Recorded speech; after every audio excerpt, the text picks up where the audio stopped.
অনেক সাহাবারা এরকম প্রশ্ন করেছেন যে আইয়ুল আমালি আফদাল ইয়া রাসূলুল্লাহ, সবচেয়ে শ্রেষ্ঠ আমল কোনটা? তিনি এক একজনকে এক একটা বলেছেন। কখনো বলেছেন যে আল্লাহর উপর ঈমান আনা, আল ঈমানু বিল্লাহি ওয়াহদা। কাউকে বলেছেন যে আল জিহাদ ফি সাবিলিল্লাহ, কাউকে বলেছেন আস-সালাতু ফি ওয়াক্তিহা, অন টাইমে সালাত পড়া। তার মানে যার যেটাতে ঘাটতি ছিল। কাউকে বলেছেন বিররুল ওয়ালিদাইন, কারণ তিনি দেখেছেন তার সাথে তার মা বাবার সম্পর্কে একটু ঘাটতি আছে, তারা এটা বলি, কারণ সবগুলোই ভালো কাজ, সবগুলোই কি ভালো কাজ। তাহলে যার যেটাতে ঘাটতি আছে সেটাতে গুরুত্ব আরোপ করা, এটা রাসূল সাল্লাল্লাহু আলাইহি ওয়াসাল্লাম করেছেন। একই প্রশ্নের জবাবে ভিন্ন ভিন্ন জনকে ভিন্ন ভিন্ন উত্তর দিয়েছেন রাসূল সাল্লাল্লাহু আলাইহি ওয়াসাল্লাম। এটাকে এডুকেশনের ভাষায় বলে পার্সোনালাইজেশন। আসসালামু আলাইকুম ওয়া রাহমাতুল্লাহি ওয়া বারাকাতুহু। সম্মানিত সুধীমণ্ডলী, প্রথমেই আমি জানতে চাচ্ছি যে আপনারা সবাই কেমন আছেন? আলহামদুলিল্লাহ, আমিও খুব ভালো আছি আলহামদুলিল্লাহ, সুম্মা আলহামদুলিল্লাহ। সম্মানিত সুধী, আপনারা টপিকটা নিশ্চয়ই স্টেজের ব্যাকড্রপে দেখতে পাচ্ছেন যে সেখানে খুব বড় ফন্টে লেখা আছে discourse on prophetic teaching methodology, অর্থাৎ আল্লাহ রাসূল সাল্লাল্লাহু আলাইহি ওয়া আলিহি ওয়াসাল্লামের শিক্ষা পদ্ধতি বা পাঠদান পদ্ধতি কেমন ছিল, তিনি কিভাবে শিখাতেন। আমরা জানি যে আল্লাহ রাসূল সাল্লাল্লাহু আলাইহি ওয়াসাল্লাম একজন শিক্ষক ছিলেন, অসাধারণ অনন্য একজন মার্ভেলাস শিক্ষক ছিলেন। শুধু শিক্ষকই ছিলেন না, বরং তিনি শিক্ষকদেরও শিক্ষক ছিলেন, এবং তিনি নিজ হাতে এমন কিছু শিক্ষার্থী তিনি তৈরি করেছিলেন, গড়ে তুলেছিলেন, যারা এই পৃথিবীর ইতিহাসে শ্রেষ্ঠ প্রজন্ম হিসেবে স্বীকৃত। খৈরুল কুরুন, the best generation ever on earth, এই পৃথিবীর শ্রেষ্ঠতম প্রজন্ম হিসেবে তারা স্বীকৃত হয়েছেন। এবং তিনি তার শিক্ষা পদ্ধতির মধ্য দিয়ে গোটা বিশ্বকে সততা শিখিয়েছেন, সভ্যতা শিখিয়েছেন, মানবিকতা শিখিয়েছেন, স্পিরিচুয়ালিটি শিখিয়েছেন, আধ্যাত্মিকতা। তিনি আমাদেরকে শিখিয়েছেন পরিমিতিবোধ, তিনি আমাদেরকে শিখিয়েছেন জীবনবোধ, আমাদের স্রষ্টার সাথে তিনি আমাদেরকে পরিচিত করেছেন, এবং সফলতার সহজ এবং সরল পথ তিনি আমাদেরকে বাতলে দিয়েছেন। আজকের এই ডিসকোর্সে বেসিকলি আমরা ওনার লাইফ স্কেলের একটা দিক নিয়ে ফোকাস করব, অর্থাৎ ওনার পাঠদান পদ্ধতি, কিভাবে তিনি সাহাবাদের সাথে ইন্টারেক্ট করতেন, তাদেরকে শিখাতেন, পাঠ দিতেন। শুধুমাত্র কেবলমাত্র এই বিষয়টাতে আমরা ফোকাস করবার চেষ্টা করবো ইনশাআল্লাহ। আমি আমার আলোচনার শুরুতে সূরাতুল বাকারার একটি আয়াত তেলাওয়াত করেছি, 129 নম্বর আয়াত। এই আয়াতটি বেসিকলি আল্লাহ রাসূল সাল্লাল্লাহু আলাইহি ওয়া আলিহি ওয়াসাল্লামের জন্য সাইয়েদনা ইব্রাহিম আলাইহিস সালাম দোয়া করেছিলেন মক্কার ধুধুমরু প্রান্তরে। এখনকার মক্কার মতো না, তখন জনমানব শূন্য মক্কা ছিল, ধুধুমরু প্রান্তর, চারিদিকে কেউ নেই। তো এরকম একটি ব্যারেন ল্যান্ডে সাইয়েদনা ইব্রাহিম আলাইহিস সালাম আল্লাহ তাআলার কাছে একটা দোয়া করেছিলেন। ওই দোয়াটাই আল্লাহ তাআলা সরাসরি কোট করেছেন সূরা বাকারায় 129 নম্বর আয়াতে, এবং সেখানে তিনি বলেছেন রব্বানা ওয়াবআথ ফীহিম রাসূলাম মিনহুম ইয়াতলু আলাইহিম আয়াতিকা ওয়া ইউআল্লিমুহুমুল কিতাবা ওয়াল হিকমা ওয়া ইউযাক্কিহিম ইন্নাকা আনতাল আজিজুল হাকীম।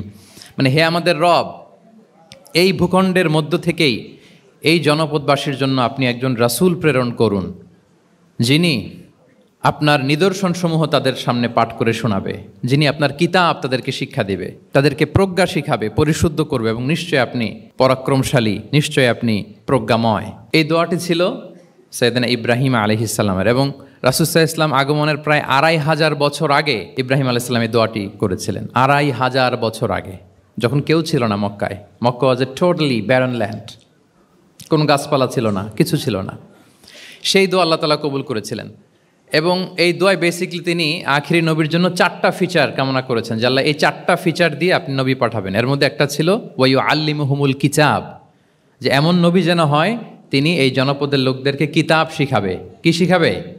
কিতাব। ওয়া ইউআল্লিমুহুমুল কিতাব, তার মানে রাসূল সাল্লাল্লাহু আলাইহি ওয়াসাল্লাম তিনি যে শিক্ষক হয়ে আসবেন, তিনি যে আল্লাহর কিতাব পৃথিবীবাসীকে শোনাবেন, তেলাওয়াত করে শোনাবেন, শেখাবেন, এই দোয়া রাসূল সাল্লাল্লাহু আলাইহি ওয়াসাল্লাম আগমনের 2500 বছর আগে সাইয়েদনা ইব্রাহিম আলাইহিস সালাম করেছিলেন। এবং রাসূল সাল্লাল্লাহু আলাইহি ওয়াসাল্লাম নিজেও বিভিন্ন হাদিসে ঘোষণা করেছেন যে আমি শিক্ষক হিসেবে প্রেরিত হয়েছি। ওয়া ইন্নামা বুইসতু মুআল্লিমান, আমি এই পৃথিবীতে শিক্ষক হিসেবে এসেছি। রাসূল সাল্লাল্লাহু আলাইহি ওয়াসাল্লাম 2টা গ্রুপ দেখলেন মসজিদে, এক গ্রুপ তারা জিকির আজকার করে, আরেক গ্রুপ তারা রিসার্চ করে, গবেষণা করে। রাসূল সাল্লাল্লাহু আলাইহি ওয়াসাল্লাম বললেন 2 দলই ভালো কাজ করতেছে, কিন্তু রাসূল সাল্লাল্লাহু আলাইহি ওয়াসাল্লাম যারা গবেষণা করতেছে, পড়াশোনা করতেছে, ফিকহ নিয়ে আলোচনা করতেছে, তাদের সাথে যেয়ে বসে গেলেন। আর তিনি বললেন ওয়া ইন্নামা বুইসতু মুআল্লিমান, আমি এই গ্রুপকে প্রায়োরিটি দিয়েছি কারণ আমি নিজেই শিক্ষক হিসেবে প্রেরিত হয়েছি। তারা অজ্ঞদেরকে শিক্ষা দিচ্ছে, জাহেলদেরকে, যারা কিছু জানে না, জ্ঞানের ছোঁয়া যাদের মধ্যে লাগেনি, এই গ্রুপ তাদেরকে এনলাইটেন করছে, আলোকিত করছে, ফলে আমি তাদেরকে প্রায়োরিটি দিলাম, তাদের সাথে বসে গেলাম। ও ইন্নামা বুইসতু মুআল্লিমান, কারণ আমি পৃথিবীতে শিক্ষক হিসেবে প্রেরিত হয়েছি। তাহলে ইব্রাহিম আলাইহিস সালামের দোয়ার ফসল তিনি, হি কেম এজ এ টিচার, কারণ ইব্রাহিম আলাইহিস সালাম দোয়া করেছিলেন আল্লাহ এমন নবী পাঠাবেন যিনি ইউআল্লিমুহুমুল কিতাব, এই জনপদের লোকদেরকে কিতাব শিখাবে। এবং রাসূল সাল্লাল্লাহু আলাইহি ওয়াসাল্লাম নিজেও বলেছেন আমি শিক্ষক হিসেবে প্রেরিত হয়েছি। এবং জ্ঞানার্জনকে রাসূল সাল্লাল্লাহু আলাইহি ওয়াসাল্লাম বাধ্যতামূলক করেছেন, ম্যান্ডেটরি ফর অল। এবং জ্ঞান যে সবাই অর্জন করবে এটা তিনি বলেছেন, এটা সবার জন্য অবধারিত, শিক্ষার্জন এটা মানুষের মৌলিক অধিকার। তিনি বলেছেন তলাবুল ইলমি ফারিদাতুন আলা কুল্লি মুসলিম, পৃথিবীর প্রতিটি মুসলমানের জন্য জ্ঞান অর্জন এটা ফারিদা, আবশ্যক, ম্যান্ডেটরি, এটা অপশনাল না, এটা কম্পালসারি। এবং নারী পুরুষ নির্বিশেষে সবার জন্য, এমন না যে শুধু পুরুষদের জন্য। রাসূল সাল্লাল্লাহু আলাইহি ওয়াসাল্লাম বলেছেন আলা কুল্লি মুসলিম, প্রতিটি মুসলিমের জন্য জ্ঞানার্জন এটা আবশ্যক। আলহামদুলিল্লাহ আমাদের অনেক বোনেরাও আজকের হল রুমে এসছে এবং রাসূল সাল্লাল্লাহু আলাইহি ওয়াসাল্লাম একটা স্পেশাল ডে নির্ধারণ করেছিলেন, a special day for teaching women. মদিনার নারীদেরকে পাঠদানের জন্য, শেখানোর জন্য তিনি একটা স্পেশাল ডে নির্ধারণ করেছিলেন এবং নারীদের আগ্রহের কারণেই তিনি সেটা করেছিলেন। তারা একবার এসে রাসূল সাল্লাল্লাহু আলাইহি ওয়াসাল্লামকে বললেন যে গলাবানা আলাইকা রিজাল ফাজআল্লানা ইয়াওমান মিন নাফসিক, হে নবী আমাদের মনে হচ্ছে পুরুষরা বেশি প্রায়োরিটি পেয়ে যায়, আপনি আমাদের জন্য স্পেশাল একটা ডে নির্ধারণ করেন, একটা দিন যেদিন এসে আমরা আপনার কাছ থেকে অনেক কিছু শিখবো, জানবো। ফাওয়াআদাহুন্না ইয়াওমান লাকিয়াহুন্না ফীহি ফাওয়াআযাহুন, রাসূল সাল্লাল্লাহু আলাইহি ওয়াসাল্লাম তাদের এই আবেদনের প্রেক্ষিতে মদিনার নারীদের জন্য একটা special day for teaching women, মদিনার যে কমিউনিটিতে নারীরা ছিল তাদের জন্য রাসূল সাল্লাল্লাহু আলাইহি ওয়াসাল্লাম স্পেশাল একটা ডে নির্ধারণ করেছিলেন। এবং সেদিন পুরুষ সাহাবীদেরকে গুরুত্ব না দিয়ে তিনি শুধু নারীদের বোনদের কোশ্চেন নিতেন, তাদেরকে তিনি পাঠদান করতেন, শিক্ষাদান করতেন। এবং জ্ঞানার্জনকে, জ্ঞানের আলোকে ছড়িয়ে দেওয়াটা, এটা ছিল রাসূল সাল্লাল্লাহু আলাইহি ওয়াসাল্লামের মূলত মিশন। জ্ঞানের আলোকে তিনি বিশ্বময় ছড়িয়ে দিতে বলেছেন। নলেজ হ্যাজ নো বাউন্ডারিজ, এটার কোনো বাউন্ডারি থাকবে না, গোটা বিশ্বের জন্য আমরা জ্ঞানকে ছড়িয়ে দেই, এটার ব্যাপারে তিনি আমাদেরকে উদ্বুদ্ধ করেছেন। তিনি বলেছেন বাল্লিগু আন্নি ওয়ালাউ আয়া, আমার পক্ষ থেকে একটি কথা, একটি বাণী, একটি আয়াত হলেও তোমরা পৌঁছে দাও। তাহলে তিনি আমাদেরকে জ্ঞানের এই আলো বিশ্বময় ছড়িয়ে দিতে উদ্বুদ্ধ করেছেন। এবং জ্ঞান লুকানোকে তিনি মহাপাপ বলেছেন। আপনার কাছে যদি নলেজ থাকে, সেই নলেজের ব্যাপারে যদি আপনাকে জিজ্ঞেস করা হয়, আপনি যদি এটা শেয়ার না করেন, তাহলে আপনি মহাপাপ করলেন। এটাকে আল্লাহ রাসূল সাল্লাল্লাহু আলাইহি ওয়াসাল্লাম জ্ঞান লুকানোকে মহাপাপ বলেছেন। তিনি বলেছেন মান সুইলা আন ইলমিন ফাকাতামাহু আলজামাহুল্লাহু ইয়াউমাল কিয়ামাতি বিলিজামিন মিনান নার, কাউকে কোনো বিষয়ে জ্ঞানের ব্যাপারে জিজ্ঞেস করা হলো আর সে যদি সেটাকে গোপন করে, কিয়ামতের দিন তাকে আগুনের লাগাম দিয়ে বাঁধা হবে, বলে ইয়াদু বিল্লাহ। তাহলে জ্ঞানকে ছড়িয়ে দিতে বলেছেন তিনি বিশ্বময়, জ্ঞানকে গোপন করতে তিনি বারণ করেছেন, নিষেধ করেছেন। আমরা যদি দেখি যে আল্লাহ রাসূল সাল্লাল্লাহু আলাইহি ওয়াসাল্লাম মক্কাতে যখন তিনি ইসলাম প্রচার শুরু করলেন, কোরআনের তালিম যখন তিনি মক্কাতে দিতে শুরু করলেন, তিনি এটাকে প্রাতিষ্ঠানিকভাবেই বেসিকলি শুরু করেছেন। আমরা যেমনি জ্ঞান বিতরণের জন্য প্রাতিষ্ঠানিক অবকাঠামো আমাদের প্রয়োজন হয়, রাসূল সাল্লাল্লাহু আলাইহি ওয়াসাল্লাম সেভাবেই একটা সেন্টার বেস তিনি শুরু করেছিলেন। এবং মক্কায় দারুল আরকাম নামে, আপনারা সবাই যারা রাসূল সাল্লাল্লাহু আলাইহি ওয়াসাল্লামের বায়োগ্রাফি পড়েছেন, ইতিহাস পড়েছেন, দারুল আরকাম থেকে বেসিকলি রাসূল সাল্লাল্লাহু আলাইহি ওয়াসাল্লাম এই জ্ঞান বিতরণ করতেন বা কোরআনের তালিম দিতেন। আরকাম ইবনে আবিল আরকাম একজন তরুণ সাহাবী, মাত্র 16 বছর বয়সে তিনি ইসলাম ধর্ম গ্রহণ করেছিলেন। তার একটা ঘরের একটা বড় অংশ তিনি রাসূল সাল্লাল্লাহু আলাইহি ওয়াসাল্লামের তালিমের জন্য ডেডিকেট করেছিলেন এবং সেটাই ইসলামের প্রথম বিশ্ববিদ্যালয় হিসেবে স্বীকৃত, দারুল আরকাম। এবং মজার ব্যাপার হচ্ছে ওনার ঘরটা সিলেক্ট করার পেছনে স্ট্র্যাটেজিক অনেক কারণ ছিল, কারণ সে ছিল বানু মাখজুম গোত্রের, মানে কোরাইশের শত্রু, কোরাইশের রাইভাল ছিল বানি মাখজুম। রাসূল সাল্লাল্লাহু আলাইহি ওয়াসাল্লাম ছিলেন কোন বংশের বলেন তো সবাই? কোন বংশের? কোরাইশ বংশের। আর আবু জাহাল ছিল কোন বংশের? না, সে বানু মাখজুম থেকে ছিল। So Banu Makhzum was the rival of Quraish. তারা ছিল কোরাইশদের সাথে একটা হাড্ডাহাড্ডি লড়াই, শত্রুর মতো আর কি। তো রাসূল সাল্লাল্লাহু আলাইহি ওয়াসাল্লাম কোরাইশি কারো ঘর বেছে নেন নাই, বরং বানু মাখজুম গোত্রের এক তরুণ আরকাম, তার ঘরটা তিনি বেছে নিয়েছিলেন। এবং স্ট্র্যাটেজিক্যালি এত চমৎকার একটা পজিশনে ছিল, মাত্র 130 মিটার ডিস্টেন্স ছিল কাবা থেকে 130 মিটার দক্ষিণ পূর্বে এই আরকাম রাদিয়াল্লাহু তাআলা আনহুর ঘর ছিল। ফলে এই ঘরে যদি তিনি গ্যাদারিং করেন, কেউ আর সন্দেহ করবে না, যেহেতু এটা বানু মাখজুম গোত্রের একজন যুবকের ঘর। আল্লাহু আকবার। তো রাসূল সাল্লাল্লাহু আলাইহি ওয়াসাল্লাম এই দারুল আরকামে বসেই বেসিকলি তিনি এই কোরআনের তালিম, এই শিক্ষা, এই পাঠদান মক্কাতে সেন্টার বেস তিনি শুরু করেছিলেন। এবং মদিনায় যদি আমরা দেখি, মদিনাতেও মসজিদে নববী নির্মাণের পরপরই মসজিদে নববীর একেবারে পেছন দিকে, এই হলরুমের পেছন দিকে যেরকম একটা জায়গা ছাউনির মতো, মসজিদে নববীর ঠিক পেছনে খেজুরের ডাল দিয়ে, খেজুরের পাতা দিয়ে ছাউনি দিয়ে একটা জায়গা তিনি করেছিলেন, যেটাকে আমরা আহলে সুফার সেন্টার হিসেবে জানি। মদিনায় তিনি সুফা ইউনিভার্সিটি প্রতিষ্ঠা করেছিলেন। তাহলে মক্কায় তিনি কোরআনের তালিম দিতেন দারুল আরকাম থেকে, আর মদিনায় যে তিনি আহলে সুফাদেরকে সেই সুফা এরিয়াতে সেখানে তিনি কোরআনের তালিম দিতেন। এবং সেখানে প্রায় 400 জন দরিদ্র মুহাজির সাহাবি সেখানে বসে কোরআনের হেফজ করত, রাসূল সাল্লাল্লাহু আলাইহি ওয়াসাল্লামকে বিভিন্ন বিষয়ে জিজ্ঞেস করত। ইসলামের বুনিয়াদী শিক্ষা, the basic of the basics of Islam, এ আহলে সুফার সাহাবারা সেখানে দুনিয়ার সব কিছুকে স্যাক্রিফাইস করে দিয়ে সেখানে ওনারা রাসূল সাল্লাল্লাহু আলাইহি ওয়াসাল্লামের কাছ থেকে তালিম গ্রহণ করতেন। এবং দূর দূরান্ত থেকে আগন্তুক সাহাবারা যখন আসতো তারাও এখানে থাকতো, যেহেতু 400 জন থাকার মতো একটা প্লেস। রাসূল সাল্লাল্লাহু আলাইহি ওয়াসাল্লামকে তারা দিনের খুঁটিনাটি বিষয় জিজ্ঞেস করতেন। এবং সালাত শেষে এরকম অনেক হাদিস পাওয়া যায় যে রাসূল সাল্লাল্লাহু আলাইহি ওয়াসাল্লাম আহলে সুফার সাহাবীদের সাথে ওখানে বসেছেন, তাদের সাথে গল্প করেছেন, তাদের প্রশ্নের বিভিন্ন উত্তর দিয়েছেন। তাহলে সেন্টার বেজ শিক্ষাদান এটা কিন্তু রাসূল সাল্লাল্লাহু আলাইহি ওয়াসাল্লামের জীবনী থেকে আমরা দেখেছি। এবং যখন মসজিদে নববীর পেছনে আহলে সুফাদের 400 জনের পরে যখন আরও বেড়ে যাচ্ছিল, তখন রাসূল সাল্লাল্লাহু আলাইহি ওয়াসাল্লাম মসজিদের বাইরে মুকরিম বিন নাওফাল রাদিয়াল্লাহু তাআলা আনহুর একটা ঘরে আরেকটা সেন্টার করেছিলেন, এটাকে বলা হতো দারুল কুররা। এভাবে একটার পর একটা সেন্টার রাসূল সাল্লাল্লাহু আলাইহি ওয়াসাল্লাম তিনি নির্মাণ করেছেন এবং দ্বীনের বাণীকে তিনি ছড়িয়ে দিয়েছেন। এবং এখান থেকে যারা শিক্ষা অর্জন করত, বেসিকলি তারা তো হেফজ করত, দ্বীনের অন্যান্য বুনিয়াদী ব্যাপারে তারা শিক্ষা গ্রহণ করতেন। তো এই সাহাবীদেরকে কুররা বলা হতো।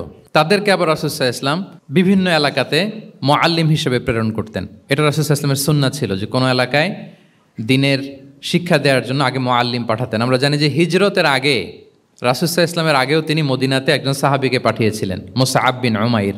এটা জানি না আমরা সবাই, মুসআব বিন উমাইরকে তিনি পাঠিয়েছিলেন। খুবই ড্যাশিং চেহারার ছিল, খুবই অ্যারিস্টোক্রেট একটা ফ্যামিলির ছিল।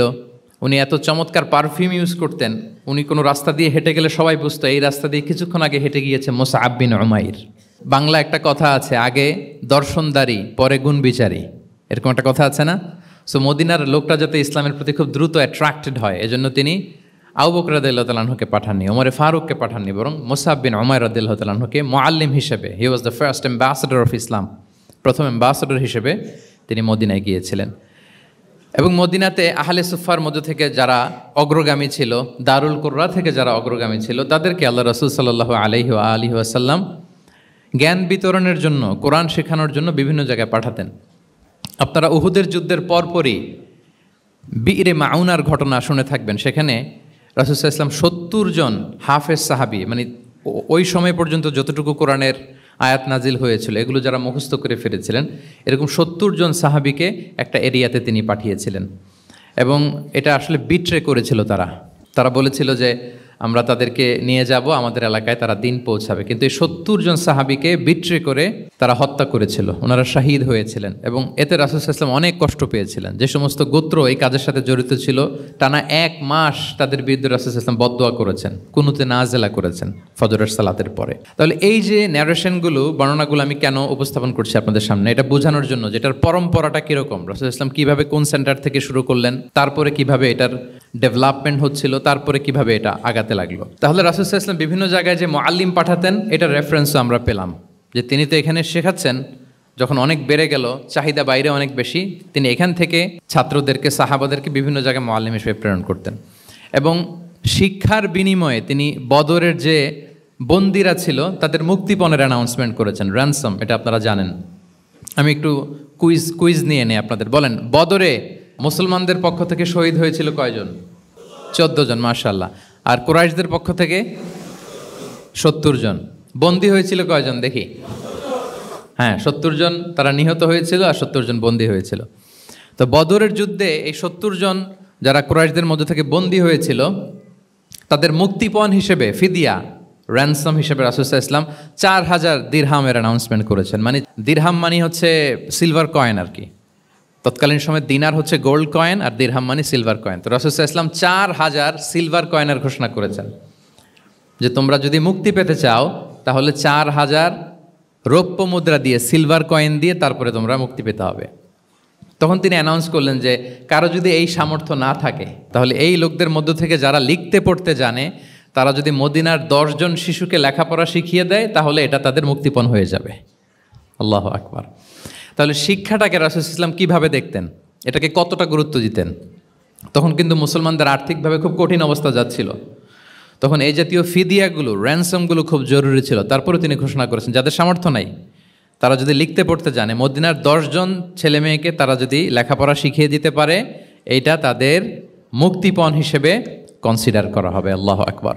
তাহলে সম্মানিত শুধু আমরা সেই ইব্রাহিম আলাইহিস সালাতু ওয়াস সালামের দোয়া থেকে শুরু করে বদরের যুদ্ধ পর্যন্ত চলে আসলাম যে রাসূল সাল্লাল্লাহু আলাইহি ওয়াসাল্লাম শিক্ষাটাকে, এডুকেশনকে এবং শিক্ষার বাণীকে বিশ্বময় ছড়িয়ে দিতে তিনি কীরকম পদক্ষেপ নিয়েছেন, ওভারঅল একটা আমরা আইডিয়া পেয়েছি। এটা ছিল আমার ইন্ট্রোডাক্টরি ডিসকাশন। এখন আমি মূল আলোচনায় চলে যাই যে রাসূল সাল্লাল্লাহু আলাইহি ওয়াসাল্লাম সাহাবাদেরকে যে তিনি শেখাতেন, ওনার পাঠদান পদ্ধতি কেমন ছিল। প্রথম কথা হচ্ছে রাসূল সাল্লাল্লাহু আলাইহি ওয়াসাল্লাম পিতৃস্নেহে সাহাবাদেরকে শিক্ষা দিতেন, as like a father teaching his child, teaching his son or daughter. সন্তানকে যেমনি বাবা পরম মমতায় আদর করে শেখায় ঠিক সেভাবে শেখাতেন। এবং তিনি বলেছেন যে ইন্নামা আনা লাকুম বিমানজিলাতিল ওয়ালিদি ও আল্লিমুকুম, নিশ্চয় আমি তোমাদের বাবার মতো, বাবা যেমনি ছেলে মেয়েদেরকে শেখায়। এবং এই হাদিসে এসছে যে রাসূল সাল্লাল্লাহু আলাইহি ওয়াসাল্লাম তাদেরকে শিখিয়েছেন সাহাবাদেরকে যে ওয়াশরুমে গেলে কিভাবে ক্লিন হইতে হবে, টু দ্য ডাইরেকশন অফ কেবলা বসা যাবে না, কেবলাকে পেছনে রেখে বসা যাবে না, এমনকি ঢিলাগুলো ইউজ করতে হলে ডান হাতে ইউজ করা যাবে না, বাঁ হাতে। তারপর এটা বেজোর হইতে হবে। এরকম ধরে ধরে উম্মাকে শিখিয়েছেন। নারীদের মেনস্ট্রুয়েশনাল পিরিয়ডের ব্যাপারে বিধানগুলো শিখিয়েছেন। স্বামী স্ত্রীর অন্তরঙ্গ মুহূর্তের ব্যাপারে মাসআলা কি, ব্যাপারগুলো কি, লিগ্যাল অপিনিয়ন কি, ধরে ধরে বাবা মা যেমনি ছেলে মেয়েদেরকে ধরে ধরে শিখিয়ে দেয় যে এইভাবে this is good and this is bad, dos and don'ts যেমনি মা বাবা শেখায়, আল্লাহ রাসূল সাল্লাল্লাহু আলাইহি ওয়াসাল্লাম বলেন ইন্নামা আনা লাকুম বিমানজিলাতিল ওয়ালিদি ও আল্লিমুকুম, আমি তোমাদের বাবার মতো, বাবা যেমনি শেখায় পরম মমতায়, এভাবে আমি তোমাদেরকে শিক্ষা দিই। এবং রাসূল সাল্লাল্লাহু আলাইহি ওয়াসাল্লাম খুব সহজ করে উপস্থাপন করতেন, কোনো কিছুকে জটিল করতেন না। এটা কিন্তু একজন আদর্শ শিক্ষকের বৈশিষ্ট্য। মানে as easier as you can, যত সহজ করে আপনি আপনার প্রেজেন্টেশনটা করতে পারবেন তত বেশি আপনার শিক্ষার্থীরা আপনার কাছ থেকে ওই মেসেজ, ওই শিক্ষা, সেটা ওই বার্তাটা তারা গ্রহণ করতে পারবে। এবং সহিহ মুসলিমের হাদিস, আল্লাহ রাসূল সাল্লাল্লাহু আলাইহি ওয়াসাল্লাম তিনি বলেন ইন্নাল্লাহা লাম ইয়াবআসনি মুআন্নিতান ওয়ালা মুতাআন্নিতান ওয়ালাকিন বাআসানি মুআল্লিমান মুয়াসসিরান। আল্লাহু আকবার। আল্লাহ তাআলা আমাকে কঠোরতা আরোপকারী, জটিলকারী করে প্রেরণ করেননি, বরং সহজভাবে, সহজ পন্থায় শিক্ষাদানকারী শিক্ষক হিসেবে প্রেরণ করেছেন। লিটারেলি তিনি মুয়াসসিরান শব্দটা ব্যবহার করেছেন। যেহেতু এখানে ইসলামিক স্টাডিজ, কোরআন, হাদিস যে ডিপার্টমেন্টের শিক্ষার্থী বন্ধুরা আপনারা যারা আছেন, আপনারা শব্দের অর্থটা লিটারেলি বুঝতে পারতেছেন যে তিনি বলেছেন মুআল্লিমান মুয়াসসিরান, আমি সহজপন্থী শিক্ষক হিসেবে প্রেরিত হয়েছি। কোনো জিনিসকে কঠোরতা আরোপ করার জন্য, কঠিন করে প্রেজেন্ট করার জন্য আল্লাহ আমাকে পাঠাননি। রাসূল সাল্লাল্লাহু আলাইহি ওয়াসাল্লাম he used to make things easy and easy, খুব সহজ করে উপস্থাপন করতেন। এবং রাসূল সাল্লাল্লাহু আলাইহি ওয়াসাল্লামের শিক্ষাদান পদ্ধতি ছিল অপটিমিস্টিক, আশাব্যঞ্জক, আশাবাদী। অর্থাৎ তিনি যখন কিছু বলতেন, শেখাতেন, মানুষ আশাবাদী হয়ে উঠত, কনফিডেন্ট পেত, ভয় পেত না। আমরা অনেক সময় মানুষকে খুব ভয় দেখাই। রাসূল সাল্লাল্লাহু আলাইহি ওয়াসাল্লাম কাউকে যখন কোনো দায়িত্ব দিয়ে কোথাও প্রেরণ করতেন, ওনার বিখ্যাত হাদিস তিনি বলতেন ইয়াসসিরু ওয়ালা তুআসসিরু বাশশিরু ওয়ালা তুনাফিরু, সহজ করো, কঠিন করো না, সুসংবাদ দাও, দিন থেকে মানুষকে ভাগিয়ে দিও না। মানে আমাদের প্রেজেন্টেশন যেন এমন না হয় যে আমাদের কথা শুনে মানুষ ভাগে, কাছে আসে না, বরং এমনভাবে প্রেজেন্টেশন করো যাতে মানুষ কাছে আসে, কমফোর্ট ফিল করে, ওইটাকে রিসিভ করে এবং জীবনের সাথে সে অ্যাডজাস্ট করতে পারে। সাহাবাদেরকে যখন কোনো জিনিস বুঝাতেন, খুব ধীরস্থিরভাবে কথা বলতেন, কখনো কথা বলার ক্ষেত্রে রাশিং করতেন না, তাড়াহুড়ো করতেন না, নেভার এভার। এবং অনেক সাহাবারা খুব দ্রুত হাদিস বর্ণনা করলে আম্মা জান আয়েশা রাদিয়াল্লাহু তাআলা আনহা এটা অপছন্দ করতেন। বিশেষ করে আবু হুরায়রা রাদিয়াল্লাহু তাআলা আনহুর ব্যাপারে তিনি অবজেকশন দিয়েছিলেন যে তুমি যেভাবে বলো, নবী সাল্লাল্লাহু আলাইহি ওয়াসাল্লাম কিন্তু এত দ্রুত বলতেন না, তুমি যেমনি গড়গড় করে বর্ণনা করো, আল্লাহ রাসূল সাল্লাল্লাহু আলাইহি ওয়াসাল্লাম এত দ্রুত বর্ণনা করতেন না। লাম ইয়াকুন ইয়াসরুদুল হাদিসা কাসারদিকুম কানা ইউহাদ্দিসু হাদিসান লাউ আদ্দাহুল আদ্দুল আহসাহু, এমনভাবে প্রিয় নবী কথা বলতেন যে কেউ যদি চাইতো তিনি এই কথার মধ্যে কয়টা বাক্য বলেছেন, কয়টা শব্দ বলেছেন, চাইলে হাতে গুনে ফেলতে পারত। এত প্রেসাইজ অ্যান্ড ক্লিয়ার ছিল। তিনি কয়টা বাক্য বললেন এই বক্তব্যে, কয়টা শব্দ বললেন, এটাও গুনে ফেলা যেত। আল্লাহু আকবার। কানা ইয়াতাকাল্লামু বিকালামিন বাইনাহু ফাসলুন ইয়াহফাযুহু মান জালাসা ইলাইহি, এবং কথা বলতে বলতে মাঝখানে পজ দিতেন, মানে একটু থামতেন, ফলে যারা শুনতো তারা একেবারে মুখস্থই করে ফেলতে পারত। আল্লাহু আকবার। এটা কিন্তু একজন আদর্শ শিক্ষকের বৈশিষ্ট্য যে খুব ধীরস্থিরভাবে আমি কথা বলবো, মাঝে মাঝে পজ দিব। রাসূল ইসলাম পজ দিতেন, থামতেন, যাতে ছাত্ররা নিতে পারে। সব শিক্ষার্থীদের এক ধরনের ক্যাপাসিটি না, ক্যাপাসিটি ইস্যু নিয়ে আমি সামনে কথা বলতেছি ইনশাআল্লাহ। তো তাহলে এইভাবে তিনি বেসিকলি তালিম দিতেন বা প্রেজেন্ট করতেন। আচ্ছা, শিক্ষা দেওয়ার ক্ষেত্রে দুইটা ধরন ছিল রাসূল সাল্লাল্লাহু আলাইহি ওয়াসাল্লামের। কখনো হয়তো ওয়ান অন ওয়ান মিটিং, একজন সাহাবীকে টার্গেট করে তাকে কিছু শেখাচ্ছেন, জানাচ্ছেন বা বলছেন। আবার কখনো একজন না, একাধিক সাহাবী বা অনেক সাহাবীদেরকে, অনেক মানুষকে তিনি অ্যাড্রেস করছেন। তাহলে এই দুইভাবে তিনি অ্যাড্রেস করতেন। এক নাম্বার হচ্ছে প্রাইভেট লার্নিং সেশন, আর একটা হচ্ছে পাবলিক লার্নিং সেশন। দুইটাই রাসূল ইসলামের সিরা যদি আপনি স্ক্যানিং করেন আপনি পাবেন। প্রাইভেটলি এরকম অনেক হাদিস পাওয়া যায়, যে হাদিসগুলোতে দেখা যায় যে রাসূল সাল্লাল্লাহু আলাইহি ওয়াসাল্লাম ওয়ান অন ওয়ান মিটিং করেছেন, শুধু একজনকে কিছু শেখাচ্ছে। এটা স্পেশালি হতো যখন তিনি কারোর সাথে রাইড শেয়ার করতেন।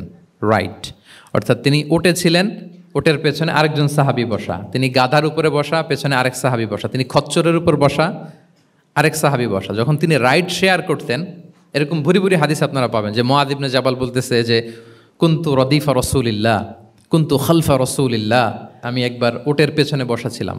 আব্দুল ইবনে আব্বাস বলতেছেন আমি ওটের পেছনে বসা ছিলাম। ফদল ইবনে আব্বাস বলতেছেন আমি একবার একটা খচ্চরের পেছনে বসা ছিলাম। When he was sharing his riding যখন শেয়ার করতেন, ওই মুহূর্তগুলো তেমন চমৎকার চমৎকার কিছু বার্তা রাসূল সাল্লাল্লাহু আলাইহি ওয়াসাল্লাম ওই সাহাবীদেরকে দিয়েছেন, যেগুলো আমরা হাদিস গ্রন্থগুলোতে পড়ে অবাক হয়ে যাই। এরকম একটা ছোট্ট হাদিস যদি শেয়ার করি, আব্দুল্লাহ ইবনে আব্বাস রাদিয়াল্লাহু তাআলা আনহু উনি বলেন, কুনতু খালফা রাসূলিল্লাহি সাল্লাল্লাহু আলাইহি ওয়াসাল্লাম ইয়াওমান, একদিন আমি, এই যে দেখেন বর্ণনা ভঙ্গি কেমন, একদিন আমি রাসূল সাল্লাল্লাহু আলাইহি ওয়াসাল্লামের পেছনে বসা, মানে কোনো একটা ওটের উপর বা গাধার উপরে বসা। ফাকালা, তিনি বললেন ইয়া গোলাম, হে কিশোর। রাসূল সাল্লাল্লাহু আলাইহি ওয়াসাল্লামের শব্দ চয়নগুলো অসাধারণ। আমরা অনেক হাদিস আজকে শেয়ার করার চেষ্টা করব, আপনি বাক্য চয়ন, শব্দ চয়ন শুনলে অবাক হবেন। ইয়া গোলাম, হে কিশোর, ইন্নী ও আল্লিমুকা কালিমাতিন, আমি তোমাকে চমৎকার কিছু কথা শিখিয়ে দিচ্ছি, শোনো। তখন কিন্তু কেউ নাই। এই হাদিস উনি বর্ণনা না করলে আমরা জানতে পারতাম না, কারণ ওনারা এক ওটের উপরে বা ঘোড়ার উপরে ছিলেন। পরে যখন আব্দুল ইবনে আব্বাস এটা ন্যারেট করলেন তখন আমরা জানতে পেরেছি। তো এটা ছিল প্রাইভেট লার্নিং সেশন, শুধু ওনার সাথে।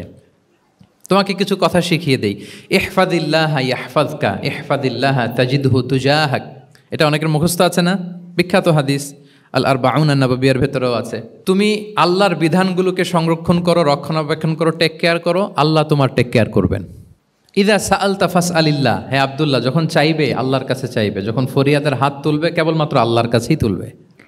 ওয়া ইদা ইসতাআনতা ফাসতাঈন বিল্লাহ, যখন সাহায্য চাইবে কেবল আল্লাহর কাছেই সাহায্য চেয়েও। ওয়া'লাম আন্নাল উম্মাতা লাউ ইজতামাআত আলা আন ইয়ানফাউকা বিশাইইন লাম ইয়ানফাউকা ইল্লা বিশাইইন কদ কাতাবাহুল্লাহু লাক, গোটা বিশ্বের সবাই মিলে যদি তোমার কোনো উপকার করতে চায় তাহলে ততটুকুই করতে পারবে যতটুকু আল্লাহ তোমার ভাগ্যে রেখেছে। আল্লাহ যতটুকু উপকার তোমার ভাগ্যে রেখেছে অতটুকুই হবে। ওয়া ইন ইজতামাউ আলা আন ইয়াদুররুকা বিশাইইন লাম ইয়াদুররুকা ইল্লা বিশাইইন কদ কাতাবাহুল্লাহু আলাইক, গোটা বিশ্বের সবাই মিলে যদি তোমার ক্ষতি করতে চায় ঠিক ততটুকুই করতে পারবে যতটুকু তোমার নসিবে আছে, এর চেয়ে 1 ইঞ্চিও বেশি ক্ষতি করতে পারবে না। রুফিআতিল আকলামু ওয়া জাফফাতিস সুহুফ, কলম উঠিয়ে নেওয়া হয়েছে আর যা লেখা হয়েছিল সব শুকিয়ে গিয়েছে।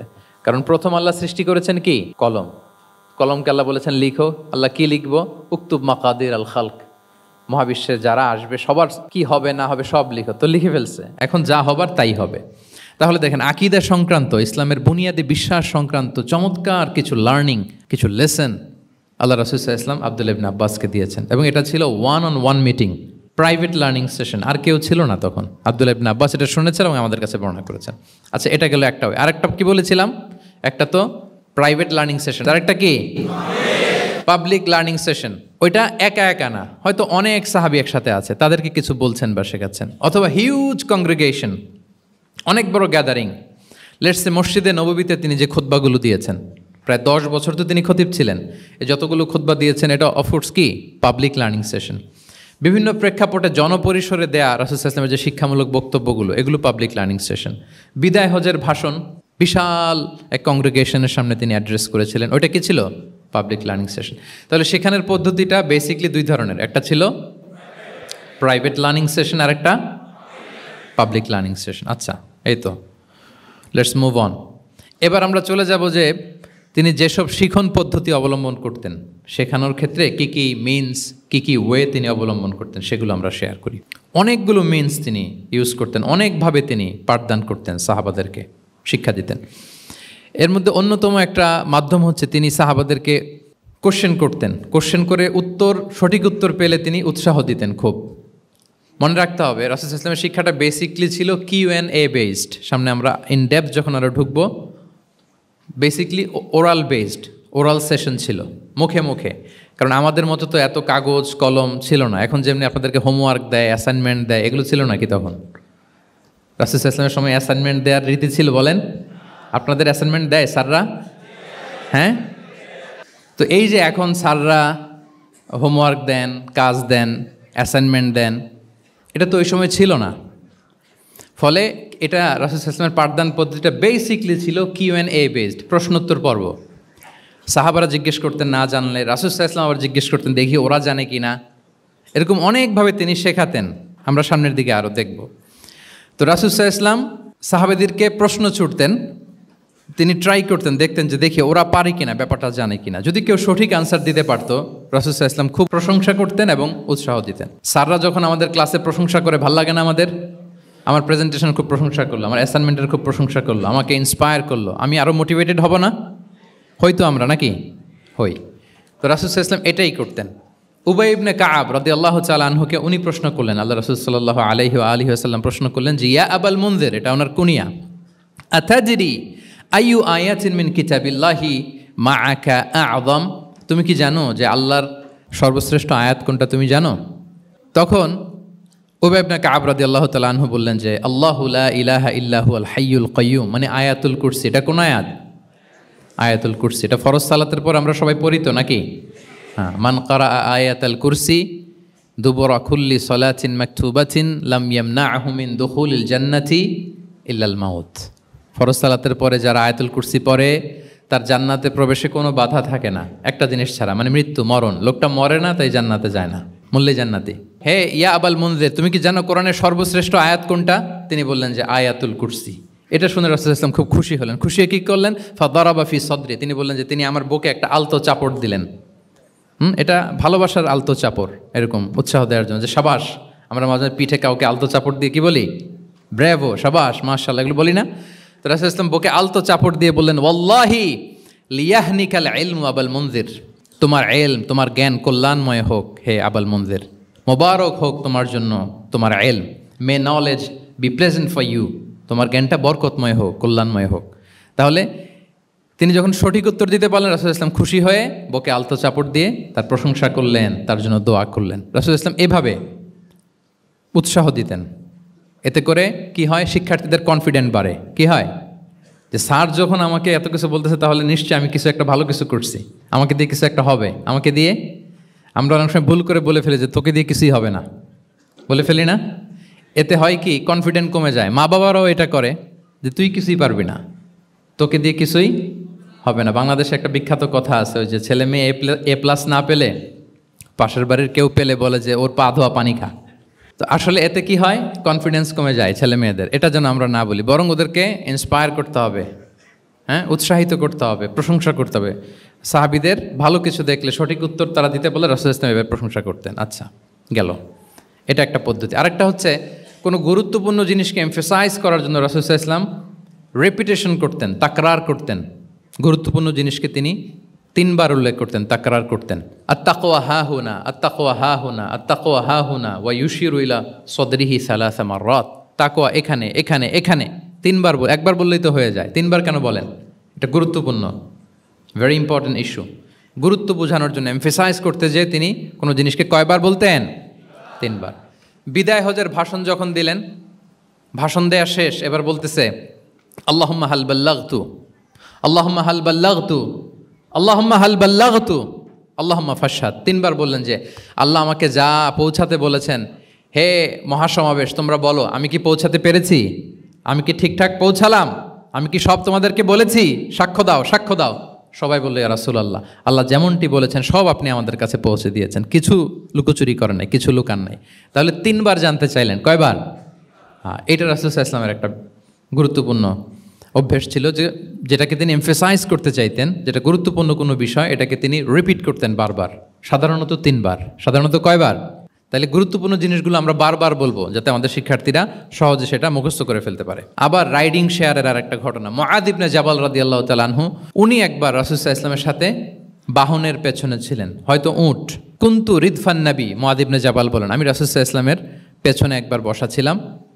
তো তখন হঠাৎ করে রাসূল সাল্লাল্লাহু আলাইহি ওয়াসাল্লাম আমাকে ডাক দিলেন। রাসূল সাল্লাল্লাহু আলাইহি ওয়াসাল্লাম সামনে, মুআয ইবনে জাবাল পেছনে। হঠাৎ ডেকে বললেন, ইয়া মুআয ইবনে জাবাল, হে মুআয ইবনে জাবাল। তো তিনি বললেন খুব বিনয়ের সাথে, কুলতু লাব্বাইকা রাসূলুল্লাহি ওয়া সাআদাইক, মানে হে আল্লাহ রাসূল, আমি হাজির, আমি প্রস্তুত। হে আল্লাহ রাসূল, আপনি খালি অর্ডার করেন, বান্দা হাজির। আমরা এরকম বলি না মাঝে মাঝে বাংলায়, কি বলি? বান্দা হাজির, মানে আমি আছি আপনার খেদমতে, আপনি বলেন। তো রাসূল ইসলাম বললেন, ইয়া মুআয ইবনে জাবাল লাব্বাইকা রাসূলুল্লাহি ওয়া সাআদাইক, ইয়া রাসূলুল্লাহ আমি হাজির। কিন্তু রাসূল ইসলাম কিছু বলেন না, কিছুই বলেন না। আবার যাচ্ছে, উট যাচ্ছে যাচ্ছে যাচ্ছে, কয়েক মিনিট পরে আবার ডাক দিলেন, ইয়া মুআয ইবনে জাবাল, হে মুআয। উনি একই কথা, লাব্বাইকা রাসূলুল্লাহ সাআদাইক, হে আল্লাহ রাসূল আমি হাজির, উপস্থিত। আবার ইয়া মুআয ইবনে জাবাল, হে মুআয। তিনি একই কথা বললেন, লাব্বাইকা রাসূলুল্লাহ। 3 বার বললেন, 3 বার মুআয ইবনে জাবাল একই উত্তর দিলেন। তার মানে ওনার আগ্রহটা বাড়াচ্ছেন। রাসূল সাল্লাল্লাহু আলাইহি ওয়াসাল্লাম একটা গুরুত্বপূর্ণ কথা বলবেন, এই কথাটা শোনানোর জন্য মুআয ইবনে জাবালের উনি কি করতেছেন? ভেতর থেকে কথা বুঝতেছেন আমার সবাই? আগ্রহটা আরও বাড়াচ্ছেন, আরও বাড়াচ্ছেন। যখন দেখলেন যে না, আগ্রহ একেবারে 100-এ 100, এখন বললে সে এটা রিসিভ করতে পারবে, কাজে দিবে, তখন তিনি বললেন যে মুআয, তুমি কি জানো, হাল তাদরি মা হাক্কুল্লাহি আলাল ইবাদ, বান্দার উপর আল্লাহর হক কি জানো? তিনি বললেন, আল্লাহু ওয়া রাসূলুহু আ'লাম, আল্লাহ রাসূল ভালো জানে। সাহাবাদের একটা বৈশিষ্ট্য ছিল, they are very down to earth, মানে আউট অফ হাম্বলনেস তারা বলতেন আল্লাহ রাসূল ভালো জানে। তো তিনি বললেন যে আল্লাহর বান্দার উপর আল্লাহর অধিকার হচ্ছে যে বান্দা কখনো আল্লাহর সাথে শিরক করবে না, এক আল্লাহর ইবাদত করবে। কিছুক্ষণ পর আবার ইয়া মুআয ইবনে জাবাল, দেখেন কি স্টাইল, মানে রাজকীয় একটা স্টাইল, ইয়া মুআয ইবনে জাবাল। আবার তিনি লাব্বাইকা রাসূলুল্লাহ সাআদাইক, হে আল্লাহ রাসূল আমি তো হাজির, তুমি কি জানো যে আল্লাহর প্রতি বান্দার হক কি? আবার বললেন যে আল্লাহ রাসূলই ভালো জানেন। তখন রাসূল সাল্লাল্লাহু আলাইহি ওয়াসাল্লাম বললেন যে আল্লাহর হক যেমনি তুমি জানলে যে বান্দা আল্লাহর সাথে শরিক করবে না, এক আল্লাহর ইবাদত করবে, এটা যদি কোনো বান্দা করে তাহলে ওই বান্দাকে কখনো আল্লাহ শাস্তি দিবেন না। এটা হচ্ছে বান্দার হক, আল্লাহর কাছ থেকে সে এটা পাবে যে আনলা ইউআযিবাহুম, আল্লাহ তাআলা তাকে কখনো শাস্তি দিবেন না। তাহলে এটা ছিল রাসূল সাল্লাল্লাহু আলাইহি ওয়াসাল্লামের অভ্যেস, যে তিনি একই কথা বারবার বলে আগ্রহ বাড়াতেন। 3 বার তিনি বলেছেন, 3 বার ডাক দিয়েছেন, হে মুআয ইবনে জাবাল। তাহলে রিপিটেশন এটা একটা অভ্যেস ছিল রাসূল সাল্লাল্লাহু আলাইহি ওয়াসাল্লামের, পাঠদানের ক্ষেত্রে একটা পদ্ধতি। আচ্ছা, রাসূল সাল্লাল্লাহু আলাইহি ওয়াসাল্লামের আরেকটা পদ্ধতি ছিল যে তিনি ধারণ ক্ষমতা অনুযায়ী নির্দেশনা দিতেন, considering the state of the addressee, যাকে অ্যাড্রেস করতেছেন তার ক্যাপাসিটি কতদূর এটা বুঝে শুনে বলতেন, খুব বাড়িয়ে বলতেন, বেশি কিছু বলতেন না। এক বেদুইন আসলো, বেদুইন মানে সে মরুপল্লীতে থাকে, শহরের যে নিয়মকানুন জানে না, সভ্যতার ছোঁয়া তার মধ্যে লাগেনি। এসে বলল, দুল্লানি আলা আমাল আমিলতুহু ইদা আমিলতুহু দাখালতুল জান্নাহ, হে নবী আপনি আমাকে এমন একটা আমল শিখায় দেন যেটা করলে আমি জান্নাতে যাব। তো রাসূল সাল্লাল্লাহু আলাইহি ওয়াসাল্লাম দেখলেন লোকটা বেদুইন, শহরে লোক না, আবার খুব সহজ সরল, একেবারে সাদামাটা। তো রাসূল সাল্লাল্লাহু আলাইহি ওয়াসাল্লাম বললেন 4টা কাজ করবা, তা'বুদাল্লাহা ওয়া লা তুশরিকু বিহি শাইআ, তুকিমাস সালাতাল মাকতুবা, তুআদ্দি যাকাতাল মাফরুদা ওয়া তাসুমা রমাদান। 4টা কাজ, এক আল্লাহর ইবাদত করবা, শিরক করবা না, ফরজ সালাত পড়বা, ফরজ যাকাত দিবা, রমজানের ফরজ রোজা রাখবা। কয়টা কাজ? কয়টা বলছে? Very simple to memorise, right? আচ্ছা, এটা যখন সে বলল তখন সে বেদুইন বলতে আরম্ভ করলো যে আল্লাহর শপথ করে আমি বললাম, লা আযীদু আলা হাযা শাইআন ওয়া লা আনকুসু মিন, ঠিক আছে আমি এই 4টাই করব, বাড়াবো না কমাবো না, এর চেয়ে বেশি কোনোদিন কিছু করবো না, কমও করবো না। মানে খালি আল্লাহরে মানবো, ফরজ নামাজ পড়বো, ফরজ যাকাতটা দিব, আর ফরজ রোজাটা রাখবো, আর কোনো আমল টামল আমার জীবনে আমি করব, বাড়াবো না কমাবো না। তো রাসূল সাল্লাল্লাহু আলাইহি ওয়াসাল্লাম বললেন যে কেউ যদি জান্নাতি লোক দেখে নিজের চোখ জোড়াতে চায়, খুশি হতে চায়, তারা যেন এই লোকের দিকে তাকায়, মানে এই লোকটা জান্নাতি। আল্লাহু আকবার, চলে গেল। দেখেন তার কাছে কিন্তু আমলের বিশাল ফিরিস্তি নিয়ে রাসূল সাল্লাল্লাহু আলাইহি ওয়াসাল্লাম হাজির হয় নাই, কারণ তার ক্যাপাসিটি দেখতে হবে, তার সক্ষমতা, সে কদ্দুর নিতে পারবে। রাসূল সাল্লাল্লাহু আলাইহি ওয়াসাল্লাম অবজার্ভ করে দেখলেন যে বেদুইন মানুষ, তার বেশি কিছু বললে কাজে দিবে না, অল্প একটু বলছে, ওইটা মেনেই সে কি হয়ে গেছে, জান্নাতি হয়ে গেছে। এটা অনেক সময় আমরা ভুল করে ফেলি। শিক্ষার্থীদের মধ্যে সবার রিসিভিং ক্যাপাসিটি এক ধরনের হয় না, কারো খুব বেশি, কারো খুব কম। তো একজন আদর্শ শিক্ষকের কাজ হচ্ছে এটাকে ফলো করা, অবজার্ভ করা, এবং যেটা তাদের সক্ষমতায় কুলায় ঠিক অতটুকু তাদেরকে দেয়, এর চেয়ে বেশি কিছু না। রাসূল সাল্লাল্লাহু আলাইহি ওয়াসাল্লামের আরেকটা পদ্ধতি ছিল গ্রাজুয়ালিটি, স্টেপ বাই স্টেপ, ধীরস্থিরভাবে, অল্প অল্প করে, শাইআন ফাশাইআন। আর তাদাররুজ বিল বাদই বিল আহাম্মি সুম্মাল মুহিম, আগে সবচেয়ে গুরুত্বপূর্ণ, starting with the most important affair first, then the important affair, then the important. সবচেয়ে গুরুত্বপূর্ণটা আগে, এরপরে যেটা কম গুরুত্বপূর্ণ, এরপরে কম গুরুত্বপূর্ণ। তাহলে একটু একটু করে বললে এটা মানুষের ফিতরাতের সাথেও যায়, তার নেচারের সাথেও যায়। আমরা মদ হারাম হওয়ার কথা জানি, কয়টা স্টেপে হারাম হয়েছিল মদ? একবারে যদি বলা হতো বন্ধ করার সহজ হতো সাহাবাদের জন্য? হতো না। অনেকে আছে দেখবেন যে চেইন স্মোকার, বুঝতে পেরেছেন তো? মানে অনেক সিগারেট খায়, লেটসে দিনে 10 থেকে 15টা খায়। তো যে চেইন স্মোকার, আপনি যদি বলেন যে এটা হারাম, আজকেই তোমার বাদ দিতে হবে, হারাম, এটা খাইতে পারবে না, পারবে? ও দুনিয়া সব বাদ দিতে পারবে, সিগারেট বাদ দিতে পারবে না। তো তারে কি করতে হবে? ফ্লেক্সিবিলিটি দিতে হবে, যে আস্তে আস্তে ছাড়েন, 10টা করে খান, তো চালাইতে থাকেন। আজকে 10টা খাইছেন, কালকে 9টা করে খান, চালাইতে থাকেন, একসাথে সব বন্ধ করার দরকার নেই। তারপরের সপ্তাহে 8টা করে খান, এরপরের সপ্তাহে 5টা করে খান, অল্প অল্প করে অবশ্যই সে কমাতে পারবে। এরপরের সপ্তাহে 2টা খান, এরপরের সপ্তাহে বন্ধ করেন না, চালাইতে থাকেন। সে চালাচ্ছে কিন্তু কমিয়ে আনতেছে, চালাচ্ছে কিন্তু। আচ্ছা, যেই সপ্তাহে সে একটা সিগারেট খেলো, এরপরের সপ্তাহে ওটা তো বাদ দিলেও তার গায়ে লাগার কথা না, ঠিক কিনা বলেন? যেই সপ্তাহে কয়টা খেলো, এটা তো স্যাক্রিফাইস করা যায়, কিন্তু 10টা থেকে 0-তে আসা সহজ না। তাহলে গ্রাজুয়ালি আমরা এই ভুলটা করি। অনেকের নতুন করে আল্লাহ তাআলা রিয়েলাইজেশন দিয়েছেন, নতুন দিনে আসছে, দিনে ফিরছে, মানে প্র্যাকটিসিং হতে চায়। এখন আপনি তারে পাইয়া এমন নিয়ম কানুন দেখাচ্ছেন, বেচারা তো বলে আগে যা ছিলাম ওইটাই ভালো ছিলাম। এরকম হয় না অনেক সময়? হ্যাঁ, ধরেন যে কোনো একজন নারী, সে হয়তো পর্দা মেনটেন করে না, একটু হিপ হপ স্টাইলে চলাফেরা করে। তো সে ভাবলো যে না, আমি তো অনেক ভুল করে ফেলছি, আমি সংশোধন হব, আমি প্র্যাকটিসিং হতে চাই। তা এখন যখন সে আপনার কাছে আসছে নাসিহাত নেওয়ার জন্য, আপনি যদি বলেন যে তোমার এই করতে হবে, বোরকা ঝুলাইতে হবে, হাত মোজা, পা মোজা, পারবে? এ বলবে আগে যা ছিলাম ভালোই ছিলাম। তাকে একটু একটু করে বোঝাতে হবে, মানে এই হেজাব এটা কেন, হ্যাঁ, কাভারিং আওরা এটা কেন, কেন এটা করতে, এটা বেনিফিটটা আগে বুঝালেন। যে ইসলাম consider women as a queen, নারীকে ইসলাম কি হিসেবে কনসিডার করে? রানী হিসেবে। তো রানীর তো একটা ড্রেস কোড থাকবে, স্পেশাল পোশাক থাকবে, এগুলো বুঝাবেন। সে যাতে একটু নিজেকে গুছিয়ে চলে, শুরুর দিকে আপনি এই বার্তা দিতে পারেন যে একটু গুছিয়ে চলতে হবে। এরপর একটু শালীন পোশাকে যেন সে অভ্যস্ত হয়, এটা বললেন। সে যখন শালীন পোশাকে অভ্যস্ত, তারপরে হেজাবের ফজিলত বললেন, সে যেন হেজাব পরে। যখন সে হেজাব পরে, এরপরে তাকে নেকাবের কথা বললেন। এইভাবে আস্তে আস্তে তাকে বোঝাতে হবে। কিন্তু একবারে যদি সব চাপিয়ে দেন, বলেন তো আওয়াজ করে, সে কি ওটা রিসিভ করতে পারবে? কারণ এই যে গ্রাজুয়ালিটি আর তাদাররুজ, এই সিস্টেমটা আপনি ভায়োলেট করেছেন, করেন নাই। মুআয ইবনে জাবাল রাদিয়াল্লাহু তাআলা আনহুকে আল্লাহ রাসূল সাল্লাল্লাহু আলাইহি ওয়াসাল্লাম তিনি ইয়ামানের গভর্নর করে পাঠিয়েছেন। তো পাঠানোর আগে he was explaining a teaching guideline to his fellow সাহাবা। ওনাকে শিখাইতেছেন, তুমি যে যাবা মুআল্লিম হিসেবে, গভর্নর হিসেবে, কিভাবে দাওয়াতটা দিবে আগে শোনো। তিনি মুআয ইবনে জাবালকে বললেন, ইন্নাকা তা'তি কওমান মিন আহলিল কিতাব। হে মুআয, জেনে রাখো, এমন একটা এলাকায় তোমাকে পাঠাচ্ছি, তারা কিন্তু আহলে কিতাব, মানে তারা হচ্ছে Jewish and Christian community, they are not Muslim, তারা কিন্তু ইহুদি খ্রিস্টান ওখানে। সো তুমি কিভাবে দাওয়াত দিবা? ফাদউহুম ইলা শাহাদাতি আন লা ইলাহা ইল্লাল্লাহ আন্না মুহাম্মাদুর রাসূলুল্লাহ। প্রথমে তাওহীদের দাওয়াত দিবা। আওয়াজ করে বলেন, প্রথমে দাওয়াত হবে কিসের? তাওহীদের। ফাইনহুম আতাউ লিযালিক, বাক্যটা খেয়াল করেন। যখন তারা এটা মেনে নিবে, এটাতে অভ্যস্ত, তারপর তুমি দাওয়াত দিবা যে আল্লাহ প্রতিদিন 5 ওয়াক্ত সালাত ফরজ করেছেন। কয় ওয়াক্ত? 5 ওয়াক্ত সালাত। আচ্ছা, ফাইনহুম আতাউ লিযালিক, যখন তারা 5 ওয়াক্তে সালাতেও অভ্যস্ত হবে, তখন বলবা যে আল্লাহ তাআলা ধনীদের উপর যাকাত ফরজ করেছেন। ফাইনহুম আতাউ লিযালিক, যখন ওইটা মানবে এরপরে বলবা রমজানের রোজা ফরজ করেছেন। সুবহানাল্লাহ, সুবহানাল্লাহ, আল্লাহু আকবার। তাহলে ধাপে ধাপে দেখেন, এই যে টিচিং গাইডলাইন তিনি দিচ্ছেন ওনার ফেলো সাহাবাকে, ফেলো ক্যাম্পেনিয়নকে, যে তুমি ইয়ামানে যে একবারে সব বিধান তুমি যা জানো মনে করো না যে সবাই ওইটা মানবে।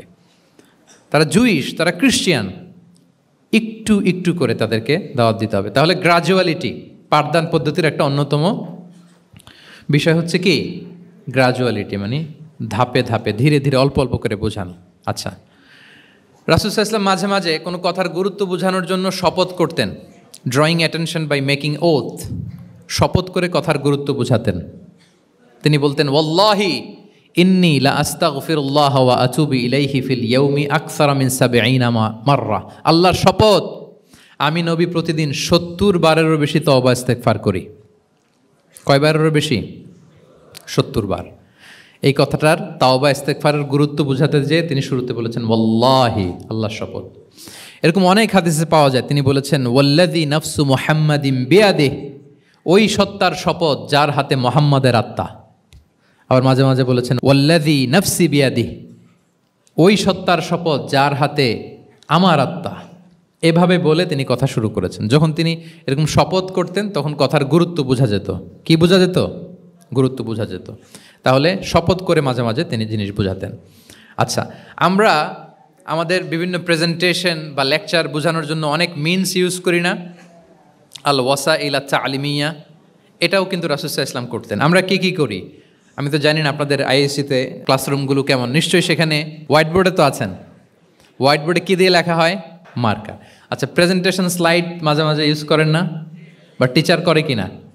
তো সেটা কীভাবে করে? মাইক্রো প্রজেক্টর দিয়ে করে। এগুলো হচ্ছে আল ওয়াসাইল তালিমিয়া। তো রাসূল সাল্লাল্লাহু আলাইহি ওয়াসাল্লামের সময় তো এই স্লাইডও ছিল না, ডিজিটাল বোর্ডও ছিল না, হোয়াইট বোর্ডও ছিল না, হ্যাঁ, মার্কার ছিল না, ওইরকম কিছু ছিল না। তো উনি কি ইউজ করতেন? উনিও চমৎকার চমৎকার কিছু মাধ্যম ইউজ করতেন, আপনারা শুনলে অবাক হবেন। আপনাদের মনোযোগ আছে তো সবার, না? আচ্ছা, আমরা দেখি যে উনি কি কি ইউজ করতেন। উনি অনেক ধরনের ভিজুয়াল ডেমনস্ট্রেশন করতেন। ভিজুয়াল ডেমনস্ট্রেশন মানে যেটা আপনি চোখ দিয়ে দেখে শিখে ফেলবেন, বুঝে যাবেন। হ্যাঁ, visual demonstration. Physical gesture use করে এটা করতেন। ফিজিক্যাল জেস্চার, অঙ্গভঙ্গি, বাংলা কি বলে?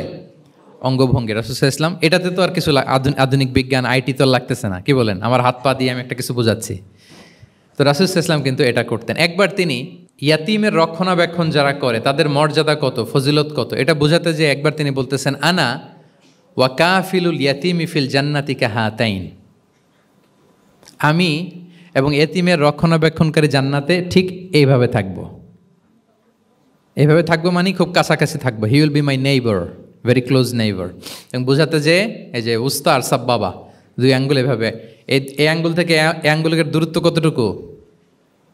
1 মাইল নাকি কত? একেবারে কাছে। এই আঙ্গুল থেকে আঙ্গুলের তেমন কোনো দূরত্বই নাই, মানে খুব কাছে। এটা দিয়ে তিনি বুঝালেন আমি এবং এতিমের রক্ষণাবেক্ষণকারী ঠিক এভাবে থাকবো যেভাবে এই দুটো আঙ্গুল কাছাকাছি। আল্লাহু আকবার। তাহলে এই যে ফিজিক্যাল জেস্চার ইউজ করলেন কিনা, অঙ্গভঙ্গি, এটাকে বলে ভিজুয়াল ডেমনস্ট্রেশন। কি বলে? Visual demonstration. এবং রিসার্চাররা বলতেছেন যে approximately 80% of human learning comes through the visual demonstration. মানে আইজ দিয়ে, চোখ দিয়ে আমরা আমাদের শেখার 80% শিখে ফেলি। আমাদের শিখনের অলমোস্ট 80% আমরা দেখে দেখে শিখি। তাহলে রাসূল সাল্লাল্লাহু আলাইহি ওয়াসাল্লাম ভিজুয়াল ডেমনস্ট্রেশন করলেন, আনা ওয়া কাফিলুল ইয়াতীমি ফিল জান্নাতি কাহাতাইন। আচ্ছা, আরও দেখি হাদিসে এরকম আরও পাওয়া যায়। আমরা যে মুমিনরা ভাই ভাই, বিভিন্ন হাদিসে বিভিন্ন টেক্সটে রাসূল সাল্লাল্লাহু আলাইহি ওয়াসাল্লাম বলেছেন। এটা ইসলামের একটা খুব মৌলিক কথা, আমরা সবাই জানি না? আমরা সবাই কি এই অডিটোরিয়ামে আমরা যারা বসে আমরা সবাই কি? আল মুমিনু আখুল মুসলিম, একে অপরের ভাই। আমাদের মধ্যে আবার আরেকটা সমস্যা আছে, আমরা দেখা যায় যে প্রত্যেকে যেই দল করে ওই দলের এরা ভাই ভাই আর কি, এরকম।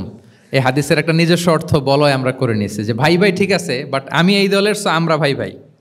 আচ্ছা, ওরা ওই দল, তো ওরা কি নিজেরা নিজেরা আসলে কি এই ভাই ভাই নাকি? না, যারাই কালেমা শাহাদাতে বিশ্বাসী, যারা আমাদের কেবলাকে কেবলা মানে, যারা ঈমান এনেছে, তারা সবাই আমরা কি ভাই ভাই। এই যে আমাদের ভ্রাতৃত্বের বন্ধনটা যে খুব অটুট এবং মজবুত সুদৃঢ়, এটা বোঝানোর জন্য রাসূল ইসলাম একবার বললেন আল মুমিনু লিল মুমিনি কাল বুনিয়ান, মুমিন যে ভাই ভাই এই ভ্রাতৃত্বের বন্ধন হচ্ছে সুদৃঢ় প্রাচীরের মতো। ইয়াশুদ্দু বা'দুহু বা'দা, one side strengthening the other. একটা বড় প্রাচীর, যেমন এই বিল্ডিংটা যেমনি এই পাশ ওই পাশটাকে মজবুত করে ধরে রেখেছে, ওই পাশ যেমনি এটাকে মজবুত করে ধরে ঠায় দাঁড়িয়ে আছে বছরের পর বছর, যুগের পর যুগ। রাসূল সাল্লাল্লাহু আলাইহি ওয়াসাল্লাম বললেন মুমিন যে ভাই ভাই তাদের সম্পর্কটা এরকম সুদৃঢ়। কতটা সুদৃঢ় এটা বলতে যে ওয়াশাব্বাকা বাইনা আসাবিহি, তিনি হাতের এই 5 আঙ্গুল এই 5 আঙ্গুলের ভেতরে ঢুকাই দিলেন। এরকম ধরেন তো একটু সবাই, আচ্ছা ঢুকিয়ে একটু চাপ দেন। এখন ব্যাপারটা অনেক মজবুত হয়ে গেল না? হ্যাঁ, কেউ চাইলে কি সহজে ছোটাতে পারবে না? তাহলে এই যে আরেকটা ভিজুয়াল ডেমনস্ট্রেশন পেয়েছেন ফিজিক্যাল জেস্চার, অঙ্গভঙ্গি করে তিনি বুঝাইলেন যে আমাদের ভ্রাতৃত্বটা এইরকম মজবুত। মানে ওনার কাছে যা ছিল ওইটা বুঝাতে যে তিনি এই ফিজিক্যাল জেস্চারটা নিয়েছেন যে মুমিন ভাই ভাই এবং আমাদের ভ্রাতৃত্বের বন্ধনটা ঠিক এরকম মজবুত, লাইক দিস। তাহলে এটাকে বলে ভিজুয়াল ডেমনস্ট্রেশন, যেহেতু এতে করে সাহাবারা সহজে বুঝতো, এটা দিয়ে সহজে বুঝলো। আবার মাঝে মাঝে তিনি ড্রয়িং করেছেন, আমাদের মতো ডিজিটাল সিস্টেমে ড্রয়িং করে না, এখন তো খুব ইজি।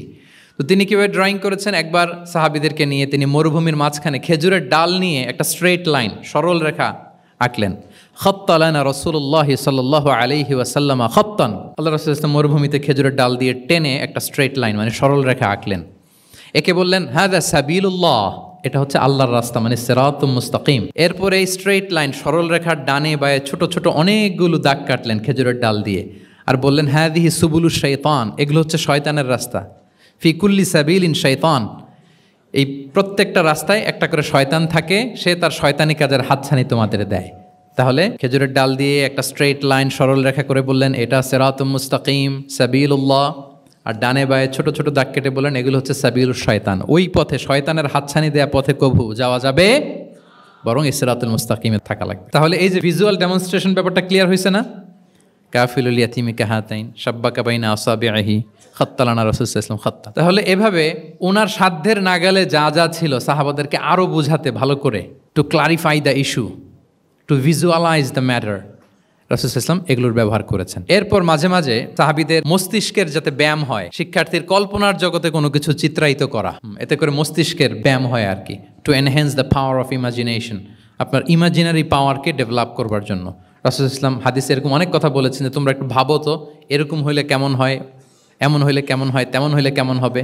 এই কথাগুলো যখন বলতেন সাহাবারা ভাবনার জগতে হারিয়ে যেত, ভাবতেন, কল্পনার রাজ্যে হারিয়ে যেতেন, ওনাদের মস্তিষ্কের ব্যায়াম হতো, ইমাজিনেশনের যে পাওয়ার এটা ডেভেলপ করতো, এমনটা পাওয়া যায়। রাসূল সাল্লাল্লাহু আলাইহি ওয়াসাল্লাম একবার বললেন আরাআইতুম লাউ আন্না নাহরান বিবাবি আহাদিকুম ইয়াগতাসিলু মিনহু কুল্লা ইয়াউমিন 5 মাররাতিন হাল ইয়াবকা মিন দারানিহি শাই। আচ্ছা বলো তো, তোমরা একটু ভাবো তো, কল্পনার রাজ্যে হারিয়ে যাও, ভেবে দেখো তো, ধরো যে তোমার বাড়ির সামনে একটা ঝর্ণাধারা আছে বা একটা চমৎকার লেক আছে যেখানে স্বচ্ছ স্ফটিক পানি, তুমি যদি প্রতিদিন ওই ঝর্ণায় যে বা ওই লেকে নেমে 5 বার গোসল করো, তোমার গায়ে কোনো ময়লা থাকবে আর? সাহাবারা কল্পনা করে বলে না, মনে মনে ভাবতেছে যে গোসল করতেছে, 5 বার গোসল করার পরে আর আমার গায়ে দুর্গন্ধ, ঘামের গন্ধ থাকবে কি করে? না, কোনো ময়লা থাকবে না। সাহাবারা বলল লা ইয়া রাসূলুল্লাহ লা ইয়াবকা মিন দারানিহি শাই। রাসূল ইসলাম তখন বলেন ফাকাযালিকা মাসালুস সালাওয়াতিল খামস, এটা হচ্ছে 5 ওয়াক্ত সালাতের দৃষ্টান্তের মতো, ইয়ামহুল্লাহু বিহিন্নাল খাতায়া।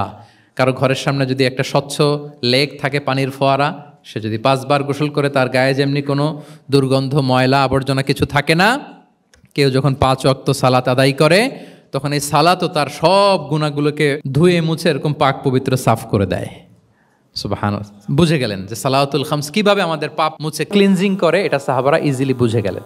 তাহলে ভেবে দেখো তো, চিন্তা করো তো, এটা বলে বেসিকলি দ্য পাওয়ার অফ ইমাজিনেশনকে রাসূল সাল্লাল্লাহু আলাইহি ওয়াসাল্লাম এনহ্যান্স করার চেষ্টা করলেন। এভাবেও সাহাবাদেরকে তিনি মাঝে মাঝে বুঝাতেন। রাসূল সাল্লাল্লাহু আলাইহি ওয়াসাল্লাম মাঝে মাঝে দেখা যায় যে সহজ করে বুঝাতে যে রূপক অর্থবোধক শব্দের প্রয়োগ করতেন, মাজাজ বা ইস্তেআরা। তো মাজাজ বা ইস্তেআরা মানে হচ্ছে মেটাফোর, কোনো জিনিসকে আরো সহজ করে বোধগম্যময় করতে রাসূল সাল্লাল্লাহু আলাইহি ওয়াসাল্লাম এই মেটাফোরকে ইউজ করতেন। যেমন রাসূল সাল্লাল্লাহু আলাইহি ওয়াসাল্লাম নারীদের প্রতি সদয় হওয়ার জন্য পুরুষদেরকে তিনি বলেছেন রিফকান বিল কাওয়ারির, অর্থাৎ কাঁচগুলোর সাথে ভালো আচরণ করো, মানে কাঁচগুলোকে দেখে রেখো। কাচের পাত্র দিয়ে তিনি নারীদেরকে, স্ত্রীদেরকে বুঝিয়েছেন রিফকান বিল কাওয়ারির। আচ্ছা বলেন তো, কাচের গ্লাস, প্লেট, তৈজসপত্র এক বাড়ি থেকে যদি আরেক বাড়িতে, লেটসে আপনি বাসা শিফট করবেন, আপনার কাছে অনেক কাচের তৈরি গ্লাস, প্লেট, তৈজসপত্র আছে, চট্টগ্রামের এই থানা থেকে ওই থানায় আপনি বাসা চেঞ্জ করবেন, এগুলো নেওয়ার সময় আপনারা কি করেন বলেন? র্যাপিং করে এক্সট্রা প্রিকশন নিয়ে খুব সাবধানে এটাকে ধরতে হয়, রাখতে হয়, সেট করতে হয়, নামাতে হয়, ঠিক কিনা বলেন? এটা বোঝাতে যে নারীদের সাথে কোমল আচরণ করো, সদয় আচরণ করো, এটা বোঝাতে যে রাসূল সাল্লাল্লাহু আলাইহি ওয়াসাল্লাম বলেছেন রিফকান বিল কাওয়ারির।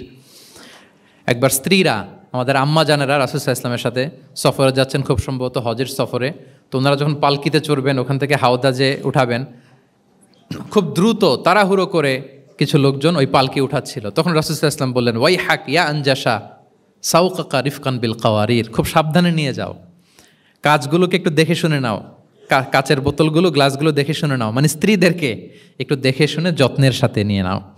তাহলে নারীদেরকে কিসের সাথে তুলনা করেছেন? কাচের গ্লাস, কাচের তৈজসপত্র, কাচের সামগ্রী, যাতে বুঝতে সুবিধা হয়। কাচের গ্লাস তোমরা যেমনি ধরো, রাখো, ডিল করো, নারীদের সাথেও এভাবে কি কোমল আচরণ করতে হবে। আচ্ছা, আমি শুরুতেই বলেছিলাম যে রাসূল সাল্লাল্লাহু আলাইহি ওয়াসাল্লামের সাহাবীদেরকে কিছু শেখানো পদ্ধতিটা মেইনলি কি ছিল? কি বেসড? কারো মনে আছে? QnA based, right? এই তো মাশাআল্লাহ, কিউএনএ মানে প্রশ্নোত্তরমূলক। সাহাবারা প্রশ্ন করতো, রাসূল সাল্লাল্লাহু আলাইহি ওয়াসাল্লাম উত্তর দিতেন। কারণ কোরআনেও আমাদেরকে উৎসাহিত করা হয়েছে, ফাসআলু আহলা যিকরি ইন কুনতুম লা তা'লামুন, যদি না জানো তাহলে আহলু যিকির বা আহলুল ইলমকে জিজ্ঞেস করে জেনে নাও। এবং রাসূল সাল্লাল্লাহু আলাইহি ওয়াসাল্লাম বলেছেন, ফাইন্নামা শিফাউল আইয়ি আস-সুআলু, অজ্ঞতার চিকিৎসা হচ্ছে প্রশ্ন করা। আপনি জানেন না তো আপনার কাজ কি করবেন? প্রশ্ন করবেন। আপনার টিচারকে প্রশ্ন করবেন, আপনার শায়েখকে কোশ্চেন করবেন, রিসার্চারকে আপনি বারবার কোশ্চেন করতে হবে। প্রশ্ন মানে তাকে জর্জরিত করতে, যত কোশ্চেন করবেন তত আপনি শিখতে পারবেন, যত কোশ্চেন করবেন তত আপনি শিখতে পারবেন। রাসূল সাল্লাল্লাহু আলাইহি ওয়াসাল্লাম এই পদ্ধতিটা সবচেয়ে বেশি অবলম্বন করতেন। কিছু নমুনা তো আমরা ইতিমধ্যে দেখেছি। আমরা আরও ভিতরে ঢুকি। রাসূল সাল্লাল্লাহু আলাইহি ওয়াসাল্লাম মাঝে মাঝে সাহাবীদেরকে প্রশ্ন করতেন, drawing attention of the listener by throwing question. প্রশ্ন ছুড়ে দেওয়ার মাধ্যমে ওনাদের মনোযোগ আছে না নাই এটা দেখতেন। এই যে মাঝে মাঝে আমি আপনাদেরকে জিজ্ঞেস করলে দেখা যায় যে আমি বুঝতে পারি যে আপনারা আমার সাথে আছেন না নাই। আপনাদের মনোযোগ আছে তো? আচ্ছা, ঠিক আছে, প্রশ্ন করব একটু পরে। পুরো আলোচনা শেষে দিয়ে একটা প্রশ্ন করব, দেখি কে কতটুকু মনে রাখতে পারলেন। তো রাসূল সাল্লাল্লাহু আলাইহি ওয়াসাল্লাম একবার প্রশ্ন করলেন সাহাবাদেরকে, তাদের অ্যাটেনশন যাতে গ্রো করে। তিনি বললেন যে ইন্না মিনা শাজারি শাজারাতান লা ইয়াসকুতু ওয়ারাকুহা মাসালুহা ইন্নাহা মাসালুল মুসলিম হাদ্দিসুনি মা হিয়া। তিনি সাহাবাদেরকে বললেন, সাহাবারা, এক ধরনের গাছ আছে যেই গাছের পাতা কখনো ঝরে না। কি কখনো ঝরে না? আচ্ছা, এর দৃষ্টান্ত হচ্ছে মুসলিমের দৃষ্টান্তের মতো। হাদ্দিসুনি মা হিয়া, বলো তো এটা কোন গাছ? যখন বলছে কোন গাছ, সাহাবারা চলে গেছে অনেক দূরে। সহজ হলে তো আর জিজ্ঞেস করবে না, নিশ্চয়ই আনকমন কোনো গাছ। এবার ভাবতেছে, দেখি তো খাইবারে গেছিলাম, খাইবারের আশেপাশে কী গাছ আছে। ওই যে তাবুকে ঘুরে আসলাম, তাবুকের পথিমধ্যে ক্যাকটাস, গুলমলতা, আরবের কী কী গাছ। ঘুরতে ঘুরতে সবাই দেখেছে না ওগুলোর তো পাতা ঝরে। খুঁজতে খুঁজতে সারা দুনিয়া খুঁজে ফেলতেছে সাহাবারা, কিন্তু ওনাদের নিজেদের জাতীয় গাছ যেটা, ঘরের পিছনে যে গাছের সারি সারি, যেই গাছের ফল খেয়ে ওনারা জীবন ধারণ করেন, যেটা ওনাদের সমাজ, রীতি, ঐতিহ্য, ট্র্যাডিশনের সাথে জড়িত, ওই গাছের নামে ভুলে গেছে, ওইটা মনে করতে পারতেছে, সবাই দূরে চলে গেছে। হাদিসে এসেছে ফাওয়াকা আন্না সুফি শাজারিল বাওয়াদি, দূর দূরান্তের গাছ নিয়ে ভাবতেছে, ভেবে ভেবে হয়রান, কেউ বলতে পারে না। তখন বাধ্য হয়ে রাসূল সাল্লাল্লাহু আলাইহি ওয়াসাল্লামকে বলল, ইয়া রাসূলুল্লাহ, আপনি একটু আমাদেরকে বলে দেন যে ইয়া রাসূলুল্লাহ হাদ্দিস না মাহিয়া, এটা কোন গাছ? তখন রাসূল সাল্লাল্লাহু আলাইহি ওয়াসাল্লাম বললেন, ইন্নাহা আন-নাখলা, খেজুর গাছ। খেজুর গাছের পাতা পড়ে না, ডাল টেনেও ছিঁড়া যায় না, খুব কষ্ট। তো এটার দৃষ্টান্ত মুসলিমের দৃষ্টান্তের ন্যায়। তাহলে কোনো সাহাবারা পারলেন না। পরবর্তীতে হাদিসের যিনি বর্ণনাকারী আব্দুল্লাহ ইবনে ওমর তখন ছোট ছিলেন, বাড়িতে যাওয়ার পথে ওমর রাদিয়াল্লাহু তাআলা আনহুকে বলতেছেন যে, বাবা, আব্বা, এটা যে খেজুর গাছ আমার কিন্তু মাথায় আসছিল। তোমারে ফারুক বলেন, বলো কি, তোমার মাথায় আসছিল, তুমি বললে না কেন? উনি বলে নাই কারণ সিনিয়র সাহাবারা পারতেছে না, বাপ চাচারা কেউ পারে না, আমি ছোট মানুষ বইলে আবার কোন বিপদে পড়ি, বিনয়ী মানুষ, উনি আর বলেন নাই, লাজুকতাও কাজ করতেছিল। তোমারে ফারুক বললেন, যদি আজকে তুমি এটার উত্তর নবীর সামনে দিতে পারতা, আমার বুকটা এত বড় হয়ে যেত নবীর সামনে। লাল কপাল বিশিষ্ট উঁট পেলে আরবরা যত খুশি হয়, আজকে আমি তার চেয়েও বেশি খুশি হয়ে যেতাম। তাহলে ওমরে ফারুক রাদিয়াল্লাহু তাআলা আনহু, ওনার ছেলে আব্দুল্লাহ ইবনে ওমর, উনি এটার উত্তর ধরতে পারছেন, কিন্তু উনি বলেন নাই। তাহলে দেখেন রাসূল সাল্লাল্লাহু আলাইহি ওয়াসাল্লাম এরকম কোশ্চেন করতেন, কোশ্চেন করে তারপরে উত্তরটা বলতেন, এতে আর মানুষ ভুলে না। বাংলা একটা কথা আছে যে, শিখেছ কোথায়, ঠেকেছি যেথায়। জিজ্ঞেস করছে, পারি না, মনে আসে না। হঠাৎ করে যখন উত্তরটা বলে, এইটা যেরকম মনে থাকে আজীবন, অন্য কিছু থাকবে না। একটু যদি ঠেকে পারতেছি না, বুঝতেছি না, এরপর যখন বুঝায় দেওয়া হয়, ভালো করে শিখে নেই, এইটা আজীবন মনে থাকে ব্রেইনে। এই পদ্ধতিটা রাসূল সাল্লাল্লাহু আলাইহি ওয়াসাল্লাম অবলম্বন করতেন। প্রশ্ন করে অপারগ করে দিতেন, কেউ পারে না, এরপর রাসূল সাল্লাল্লাহু আলাইহি ওয়াসাল্লাম বুঝিয়ে বলতেন, সবার একেবারে ব্রেইনের মধ্যে, মস্তিষ্কে এটা গেঁথে যেত। তাহলে প্রশ্ন ছুটতেন। আচ্ছা, এরকম অনেক হাদিস আপনারা পাবেন রাসূল সাল্লাল্লাহু আলাইহি ওয়াসাল্লাম প্রশ্ন করে তারপরে উত্তর দিয়েছেন। আতাদরুনা মাল গীবা, তোমরা কি জানো গীবত কি? সাহাবারা বলে, আল্লাহ রাসূল ভালো জানেন। যিকরাকা আখাকা বিমা ইয়াকরা, বলে দিলেন। আতাদরুনা মানিল মুফলিস, তোমরা কি জানো মুফলিস কে? এইভাবে প্রশ্ন করতে করতে সাহাবাদেরকে শিখাতেন। আচ্ছা, আল্লাহ রাসূল সাল্লাল্লাহু আলাইহি ওয়াসাল্লামের আরেকটা অভ্যেস ছিল প্রশ্নের পিঠে প্রশ্ন ছুড়ে দেওয়া। মানে কোনো সাহাবী যদি প্রশ্ন করতো, রাসূল সাল্লাল্লাহু আলাইহি ওয়াসাল্লাম তো উত্তর দিয়ে জানিয়ে দিতেন। মাঝে মাঝে জানিয়ে না দিয়ে প্রশ্নের পিঠে আবার উনি কী করতেন? প্রশ্ন ছুড়ে দিতেন। এটাও পাওয়া যায়। আচ্ছা, এক সাহাবী এসে বলে, ইয়া রাসূলাল্লাহ মাতা সাআ, হে নবী কিয়ামত কখন হবে? রাসূল সাল্লাল্লাহু আলাইহি ওয়াসাল্লাম কখন হবে উত্তর না দিয়ে প্রশ্ন করলেন, ওয়া মাযা আ'দাত্তা লাহা, কিয়ামতের তোমার কি প্রিপারেশন আগে ওইটা বলো। কিয়ামত কবে হবে জানার জন্য এত ব্যতিব্যস্ত, আগে বলো হোয়াটস ইউর প্রিপারেশন ফর কিয়ামা, তোমার কি প্রস্তুতি। তাইলে আরেকটা প্রশ্ন, প্রশ্নের বিপরীতে উনি উত্তর না দিয়ে উনি আবার কি করলেন? সবাই বলুন তো, উনি আবার কি করলেন? উনি নিজে আবার প্রশ্ন করলেন। তুমি জিজ্ঞেস করলে কিয়ামত কবে, তুমি বলো কিয়ামতের প্রিপারেশন কি নিছো বলো। তো সে বলে যে লা শাই ইয়া রাসূলুল্লাহ, আমার কোনো প্রিপারেশন নাই, ইল্লা আন্নী উহিব্বুল্লাহ ওয়া রাসূলা, শুধু একটা জিনিসই আছে যে আমি আল্লাহ এবং আল্লাহর রাসূলকে ভালোবাসি। রাসূল সাল্লাল্লাহু আলাইহি ওয়াসাল্লাম বললেন, আনতা মা আমান আহবাবতা, তুমি যাদেরকে ভালোবাসো তাদের সাথেই জান্নাতে থাকবে। আল্লাহ রাসূলকে ভালোবাসো, তাদের সাথে তুমি কই থাকবে? জান্নাতে থাকবে। তাহলে প্রশ্নের পিঠে প্রশ্ন ছুড়ে দেওয়া। এরপর একই প্রশ্নের জবাবে ভিন্ন ভিন্ন জনকে ভিন্ন ভিন্ন উত্তর দিয়েছেন রাসূল সাল্লাল্লাহু আলাইহি ওয়াসাল্লাম। এটাকে এডুকেশনের ভাষায় বলে পার্সোনালাইজেশন। কি বলে? মানে যার যেটা লাগবে। শিক্ষক ভালো বুঝে, কয়েকটা ক্লাস নিলে উনি বুঝে ফেলে যে কার রিসিভিং ক্যাপাসিটি কদ্দূর, কার কোনটাতে ঘাটতি, কার কোনটাতে সমস্যা। একজন আদর্শ শিক্ষক, একজন চৌকস শিক্ষক, তিনি খুব সহজে এটা ধরে ফেলেন। তো রাসূল সাল্লাল্লাহু আলাইহি ওয়াসাল্লাম হি was a very good observer. তিনি বুঝে ফেলতেন যে কার কোনটায় ঘাটতি। ফলে একই প্রশ্নের উত্তর উনি এক একজনকে এক একভাবে দিতেন। কেন? Based on the need of the addressee, যার যেটা দরকার ওইটার উপর গুরুত্ব আরোপ করে, যার যেটাতে ঘাটতি আছে সেটাতে গুরুত্ব আরোপ করে তিনি এক একজনকে কী করতেন? এক এক রকম উত্তর।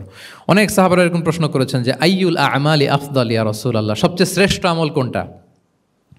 তিনি এক একজনকে এক একটা বলেছেন। কখনো বলেছেন যে আল্লাহর উপর ঈমান আনা, আল ঈমানু বিল্লাহি ওয়াহদা।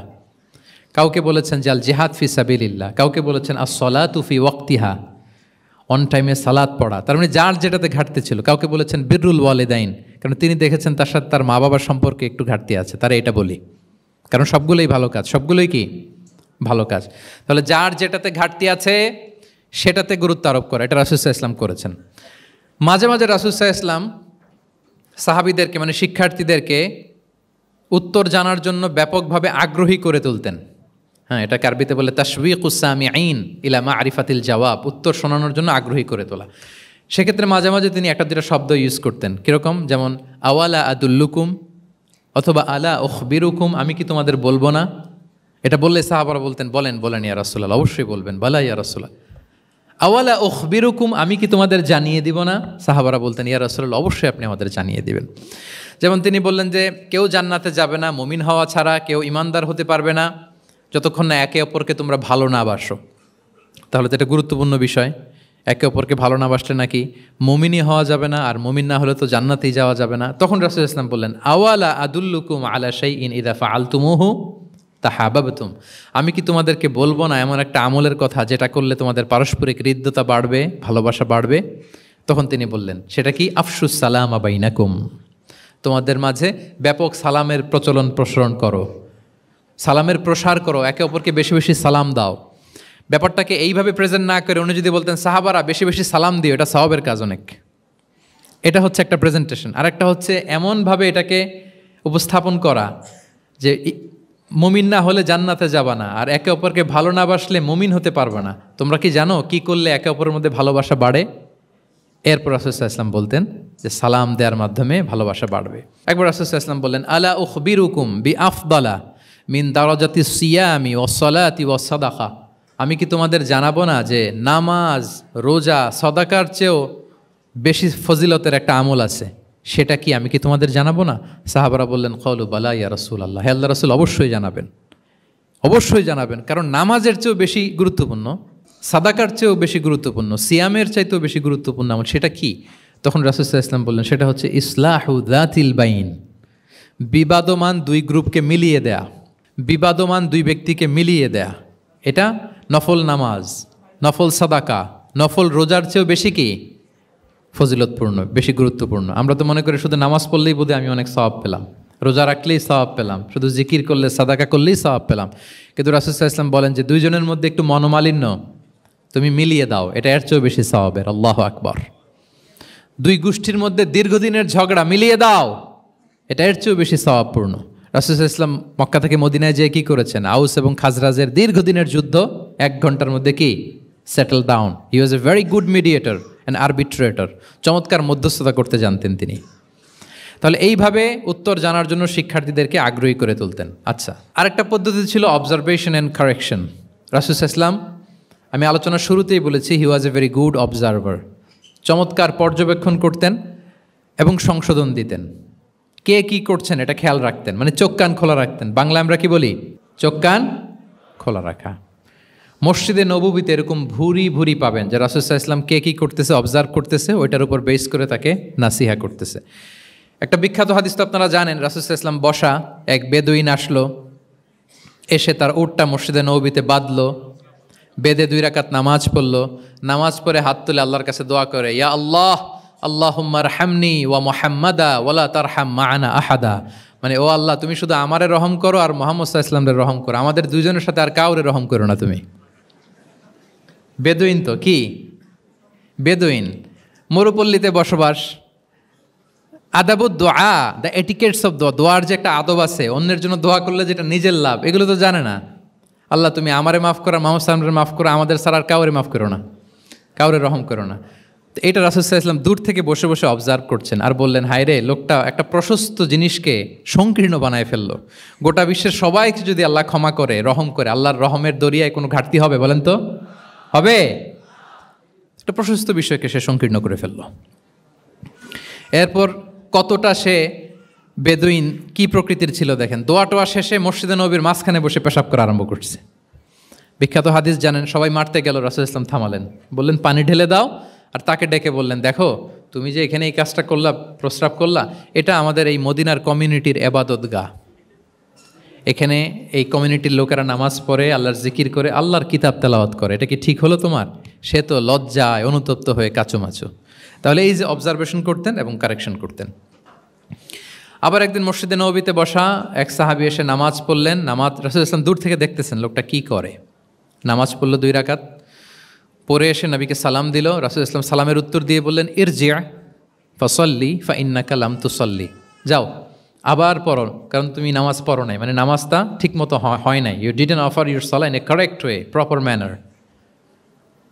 ওই সাহাবী যে আবার 2 রাকাত পরে আসলেন, রাসূল ইসলাম একই কথা বললেন, ইরজি' সল্লি ফাইন্নাকা লাম তুসাল্লি, হয়নি নামাজ, আবার পড়ো। আবার পরে আসলেন, আবারও একই কথা। এখন 3 বার পড়ার পরেও যখন হয় না, বেচারা ভাবলেন আবার যে বললে তো একই হবে, আমি তো এটাই জানি।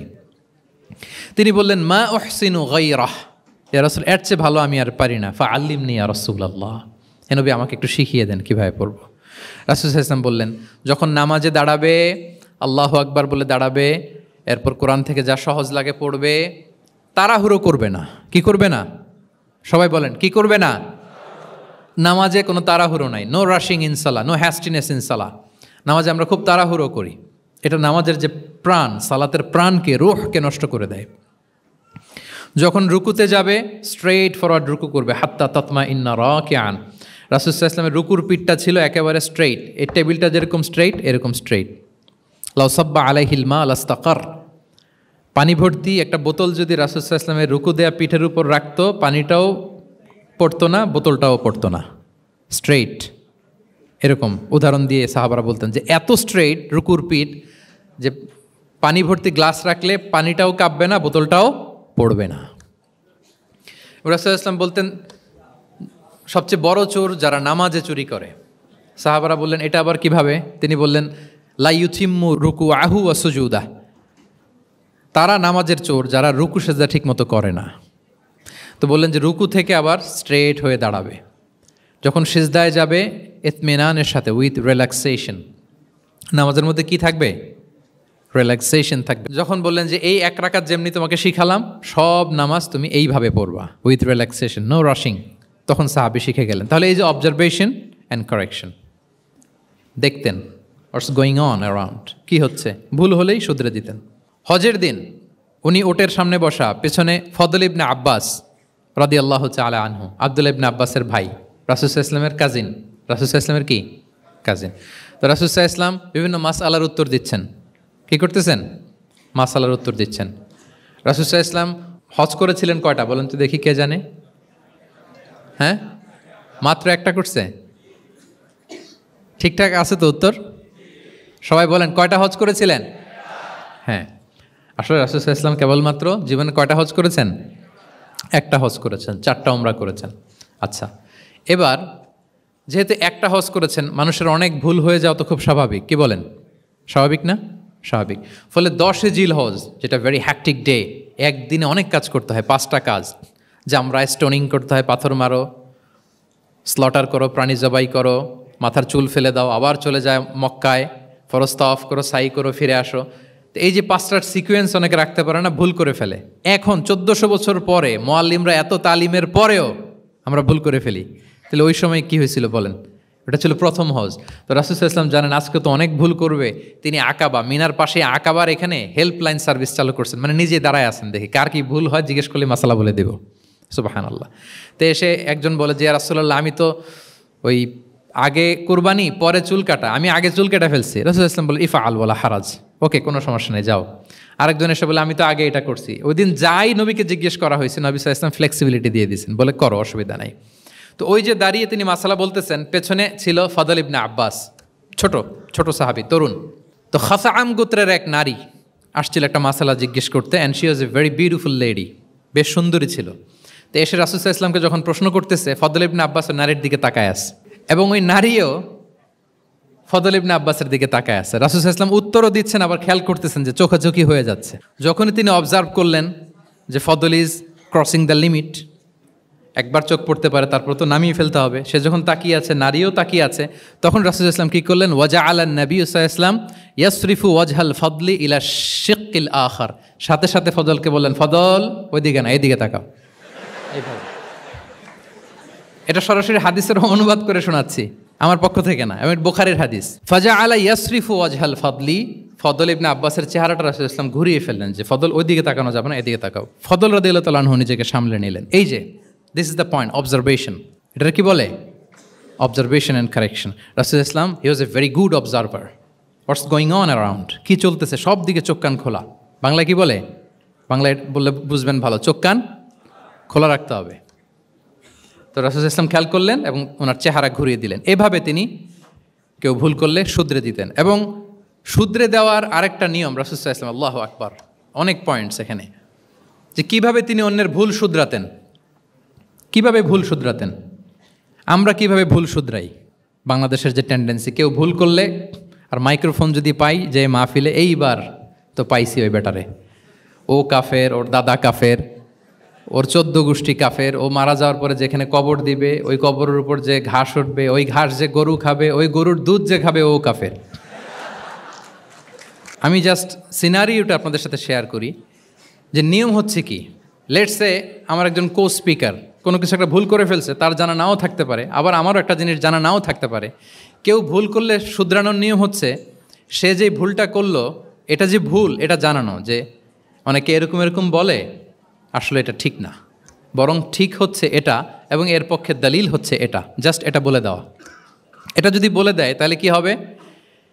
যখন ওই যে ভুল করছে সে যখন শুনবে, তার নাম তো আর বলা হয় নাই, সে তো বুঝে যাবে এটা তো আমি ভুলটা করছি, ফলে আমি শুধরে গেলাম, ওই লোক শুধরে যাবে, আর বাকি যারা লিসেনার, শ্রোতা, তারা সবাই সতর্ক হয়ে যাবে। তাইলে যেটা উদ্দেশ্য ছিল কাউকে শুধরানো, ওটা হয়ে গেছে না? কারো নাম নেওয়া প্রয়োজন হয়েছে? বলেন তো। রাসূল সাল্লাল্লাহু আলাইহি ওয়াসাল্লাম যখন কাউকে কারেক্ট করতেন, তখন কখনো কারো নাম ধরে শুধরাতেন না, কারেক্ট করতেন না। আল্লাহু আকবার। নাম ধরে শুধরাতেন না, পাছে না সে লজ্জা পেয়ে যায়, পাচ্ছেন, সে বিব্রত হয় মানুষের সামনে। সুবহানাল্লাহ। অন্যের রাইটস, অন্যের ব্যক্তিত্বের ব্যাপারে কতটা মর্যাদাশীল ছিলেন। কারণ কারো নাম ধরে তো আমার শুধরানোর দরকার নাই, এটা যে ভুল সোসাইটিকে এটা জানালেই হবে। তাহলে যে ভুল করছে সে শুধরে গেল, বাকিরা সতর্ক হয়ে গেল, ঠিক না? আচ্ছা, 3 সাহাবী মিলে একবার ভাবলো রাসূল সাল্লাল্লাহু আলাইহি ওয়াসাল্লাম বাড়িতে কি কি আমল করে, আমরা একটু আম্মাজানদের জিজ্ঞেস করি, তাহলে আমরাও আমাদের আমল একটু বাড়াবো। যে জিজ্ঞেস করলো যে আম্মাজানারা একটু বলেন তো উনি বাসায় কি কি ইবাদত করে, কতটুকু কোরআন পড়ে, তাহাজ্জুদ কেমনে পড়ে। আম্মাজানরা বর্ণনা দিলেন। বর্ণনা শোনার পরে কান্নাহুম তাকাল্লুহা, ওনাদের কাছে একটু কম মনে হইলো, মানে অনেক এক্সপেকটেশন নিয়ে আসছিল। তারা ভাবছিল মানে রাতে ঘুমাই না, সারা রাত তাহাজ্জুদ আর কান্নাকাটি করে রাসূল ইসলাম কাটায় দেয়, তাদের এরকম একটা ধারণা ছিল। কিন্তু এসে শুনে যে না, আসার পরে নাকি ঘুমোতে যায়, অনেকক্ষণ ঘুমিয়ে সেই মাঝরাতে নাকি ওঠে। যা যা বর্ণনা শুনলো কান্নাহুম তাকাল্লুহা, এদের কাছে একটু কম মনে হলো। তো একজন বলতেছে আরে কম না, আইনা নাহনু মিন রাসূলিল্লাহ, কোথায় আল্লাহ রাসূল আর কোথায় আমরা। গফিরা লাহু মা তাকাদ্দামা মিন যামবিহি ওয়া মা তাআখার, ওনার তো আগের পরের সব গুনাহ মাফ। আদতে তো গুনাহই নাই, নবীরা তো মাসুম। তো ওনার সাথে কি আমাদের তুলনা, আমাদের এত কম করলে হবে না, তো কি করতে হবে?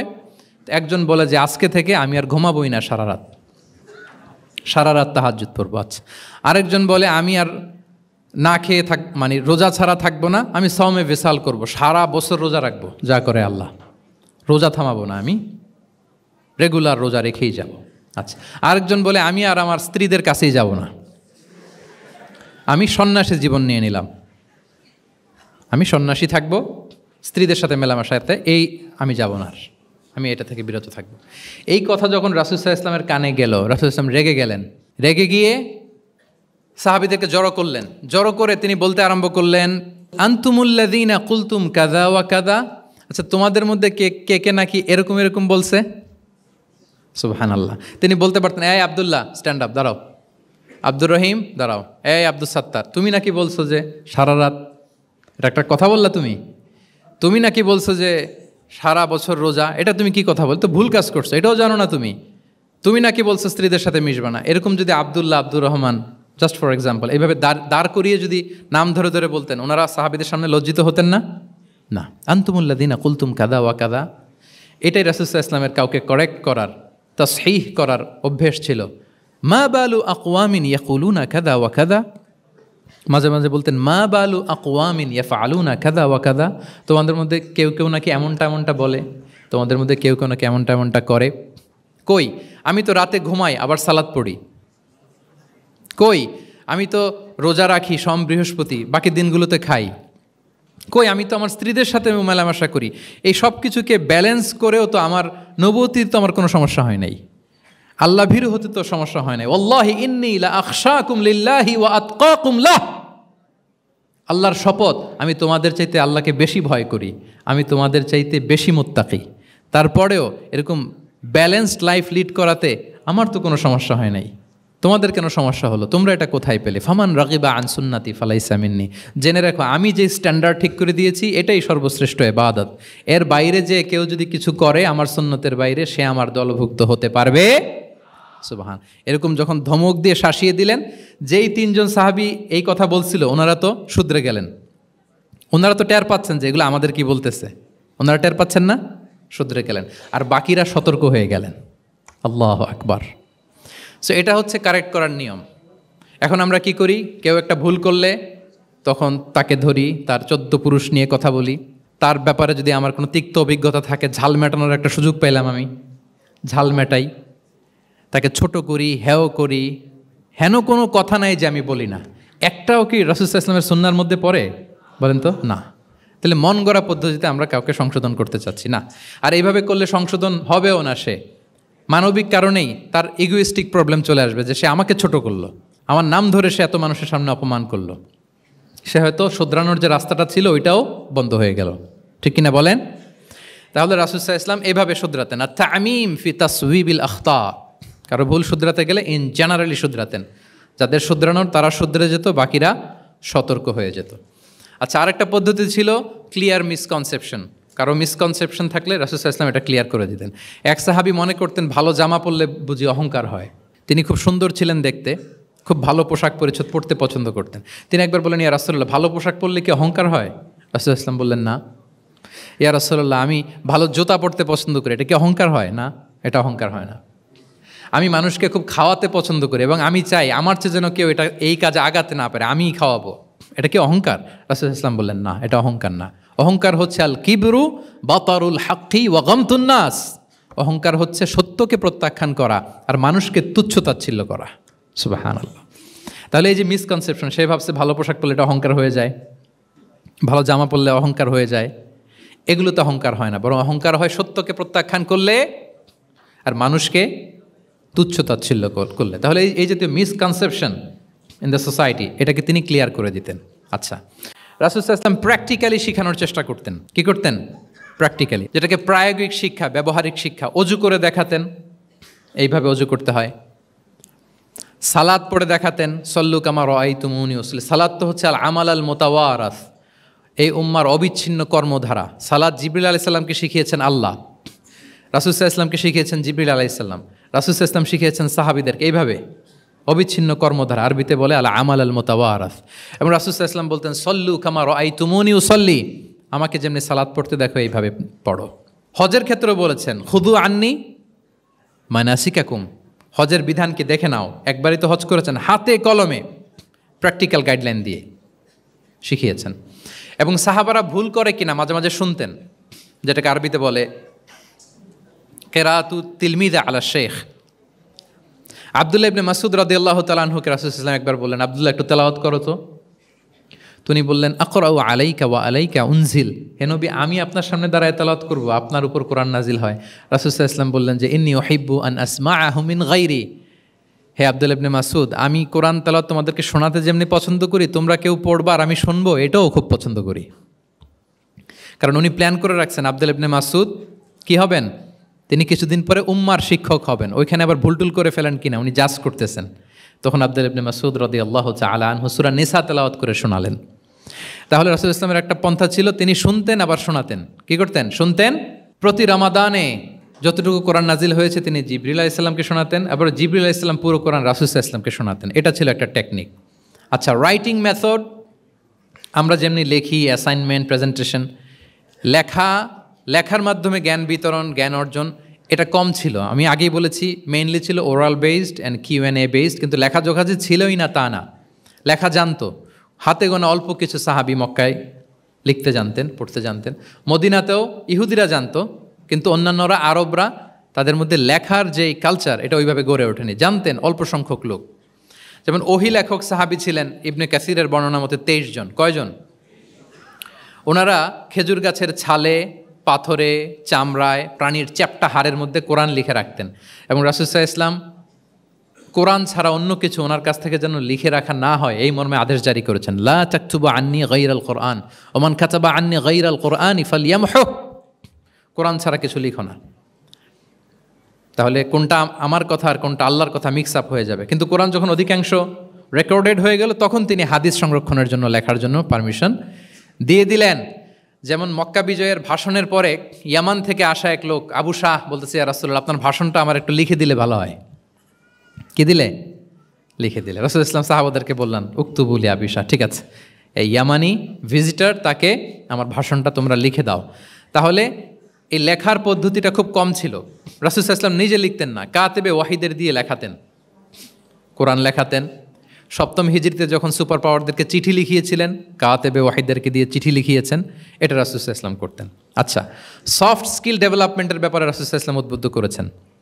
লার্নিং ফরেন ল্যাঙ্গুয়েজ, যেটা কমিউনিকেশন স্কিল, ভাষা জানা, এটা খুব জরুরি। আরবি, ইংরেজি, বাংলা 3টা ভাষা জানেন কে কে? দেখি ছাত্রদের মধ্যে প্যারালাল, লাইক নেটিভ আর নেয়ার নেটিভ 5-7 জন আছে না? ল্যাঙ্গুয়েজ আরও ভালো জানতে হবে। আরবিতে একেবারে ফ্লুয়েন্ট হইতে হবে, ইংরেজিতে ফ্লুয়েন্ট হইতে হবে। এই 2টা ল্যাঙ্গুয়েজ যদি আপনার হাতে থাকে, you can win the world for sure, I am telling you. গোটা বিশ্ব আপনি জয় করে ফেলতে পারবেন। তাহলে আইইউসি তো এটার একটা সেন্টার, খুব চমৎকার সুযোগ এখানে আছে আরবিতে মাস্টার হওয়া, ইংরেজিতে মাস্টার হওয়া। তাহলে সফট স্কিল ডেভেলপমেন্টের ব্যাপারে রাসূল সাল্লাল্লাহু আলাইহি ওয়াসাল্লাম উৎসাহিত করেছেন। কিভাবে? ইহুদিরা যখন চিঠি লিখত, কোন ভাষা লিখত জানেন? হিব্রু ভাষায়, হিব্রু ল্যাঙ্গুয়েজে। এখন এইটা বোঝার জন্য রাসূল সাল্লাল্লাহু আলাইহি ওয়াসাল্লাম এক ইহুদিকে হায়ার করতে হইতো, যে তুমি একটু পরে বলো তো ওরা কি লিখলো। আচ্ছা, এটা লিখছে। এর বিপরীতে রাসূল যখন আবার চিঠি লিখবেন, তখন এক ইহুদিকে ডাকতে হইতো যে আমি বলতেছি আরবিতে, তুমি এটা হিব্রুতে ট্রান্সলেট করে পাঠাও। তো যেহেতু ইহুদিরা বিশ্বাসঘাতকতার অনেকগুলো ইনসিডেন্ট আছে, ট্রেচারি, বিট্রেয়াল ইনসিডেন্ট অনেকগুলো আছে, রাসূল সাল্লাল্লাহু আলাইহি ওয়াসাল্লাম বললেন আমি ইহুদিদেরকে বিশ্বাস করতে পারি না, কারণ একজনটা নিয়ে আসলাম, চিঠি একটা লিখছে একটা, সে অর্থ শোনাইলো আরেকটা। আমি বললাম লিখতে একটা, সে বিশ্বাসঘাতকতা করে লিখে দিল আরেকটা, তাহলে ঝামেলা হয়ে যাবে না? রাসূল সাল্লাল্লাহু আলাইহি ওয়াসাল্লাম তিনি যায়েদ ইবনে সাবিত রাদিয়াল্লাহু তাআলা আনহুকে বললেন যে তুমি এই হিব্রু ল্যাঙ্গুয়েজ শিখবা, শিখে আমার পক্ষ থেকে অন বিহাফ অফ মি তুমি জুইশদেরকে চিঠি লিখবা, ওদের চিঠি আসলে তুমি আমারে পড়ে শোনাবা। ইন্নী লা আমানু আলা ইয়াহুদ ফি কিতাবি, আমি ইহুদিদেরকে বিশ্বাস করি না। রাসূল সাল্লাল্লাহু আলাইহি ওয়াসাল্লাম যখন ওনাকে অ্যাসাইন করলেন এবং দোয়া করলেন, রাসূল সাল্লাল্লাহু আলাইহি ওয়াসাল্লামের দোয়ার বরকতে উনি বলেন যে 15 দিন যেতে না যেতে I became master in Hebrew within 15 days. 15 দিন যেতে না যেতে আমি হিব্রু ভাষায় পণ্ডিত হয়ে গেলাম। এরপর থেকে যত চিঠি ইহুদিদের কাছে লেখা প্রয়োজন হতো আমি যায়েদ ইবনে সাবিত লিখে দিতাম, এবং হিব্রুতে চিঠি আসলে আমি অনুবাদ করে দিতাম। তাহলে দেখেন রাসূল সাল্লাল্লাহু আলাইহি ওয়াসাল্লাম কিন্তু এই কমিউনিকেশন স্কিল ডেভেলপমেন্ট করার জন্য, যেটাকে সফট স্কিল আমরা বলি, ইন্সপায়ার করেছেন না? তাহলে ল্যাঙ্গুয়েজ শিখবেন আপনারা, কি বলেন? শুধু আরবি ইংরেজি না, পারলে জাপানিজও শিখেন, চাইনিজও শিখেন, অনেক কাজে লাগবে। অ্যাটলিস্ট অ্যারাবিক অ্যান্ড ইংলিশ, ইনশাল্লাহ বলেন। সবাই বলেন নাই? মাশাআল্লাহ তাবারাকাল্লাহ। রিজনিং, মারিফাতুল ইল্লা, শুধু একটা লিগ্যাল অপিনিয়ন জানিয়ে রাসূল সাল্লাল্লাহু আলাইহি ওয়াসাল্লাম ক্ষান্ত হতেন না, কেন এটা হালাল কেন হারাম, রিজনিং শিখিয়েছেন তিনি। এটা দীর্ঘ আলোচনা, ফিকহের আলোচনা, ওইদিকে যাব না, জাস্ট বলে রাখলাম পয়েন্টগুলো। ইমোশনাল ইন্টেলিজেন্স তিনি ইউজ করেছেন শিক্ষাদানের ক্ষেত্রে, অর্থাৎ আবেগ অনুভূতিকে নাড়িয়ে দিয়ে ছাত্রকে ইমোশনাল বানিয়ে তারপরে মেসেজ দেয়া। সুবহানাল্লাহি বিহামদিহি। এক যুবক এসে বললেন ইয়া রাসূলুল্লাহ ইদান লি বিজিনা, হে নবী আপনি আমাকে জিনার অনুমতি দিন, জিনার অনুমতি দিন। ফা আকবালাল কওমু আলাইহি ফাজাজারুহু মাহমাহ, সাহাবারা ধমকাতে লাগলো, এই বেয়াদব, লজ্জা শরমের মাথা খেয়ে কি বলো এগুলো তুমি নবীর সামনে, জিনার অনুমতি দাও। ওয়ালা তাকরাবুজ জিনা, আল্লাহ বলেন জিনার কাছেও যেও না, ব্যভিচারের কাছেও যেও না, তুমি নবীর সামনে এসে এই পাপের অনুমতি চাও? রাসূল ইসলাম কিছু বললেন না।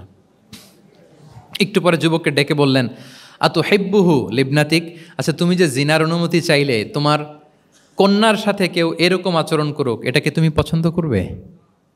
সে বলল লা ইয়া রাসূলুল্লাহ, কেউই পছন্দ করবে না এটা।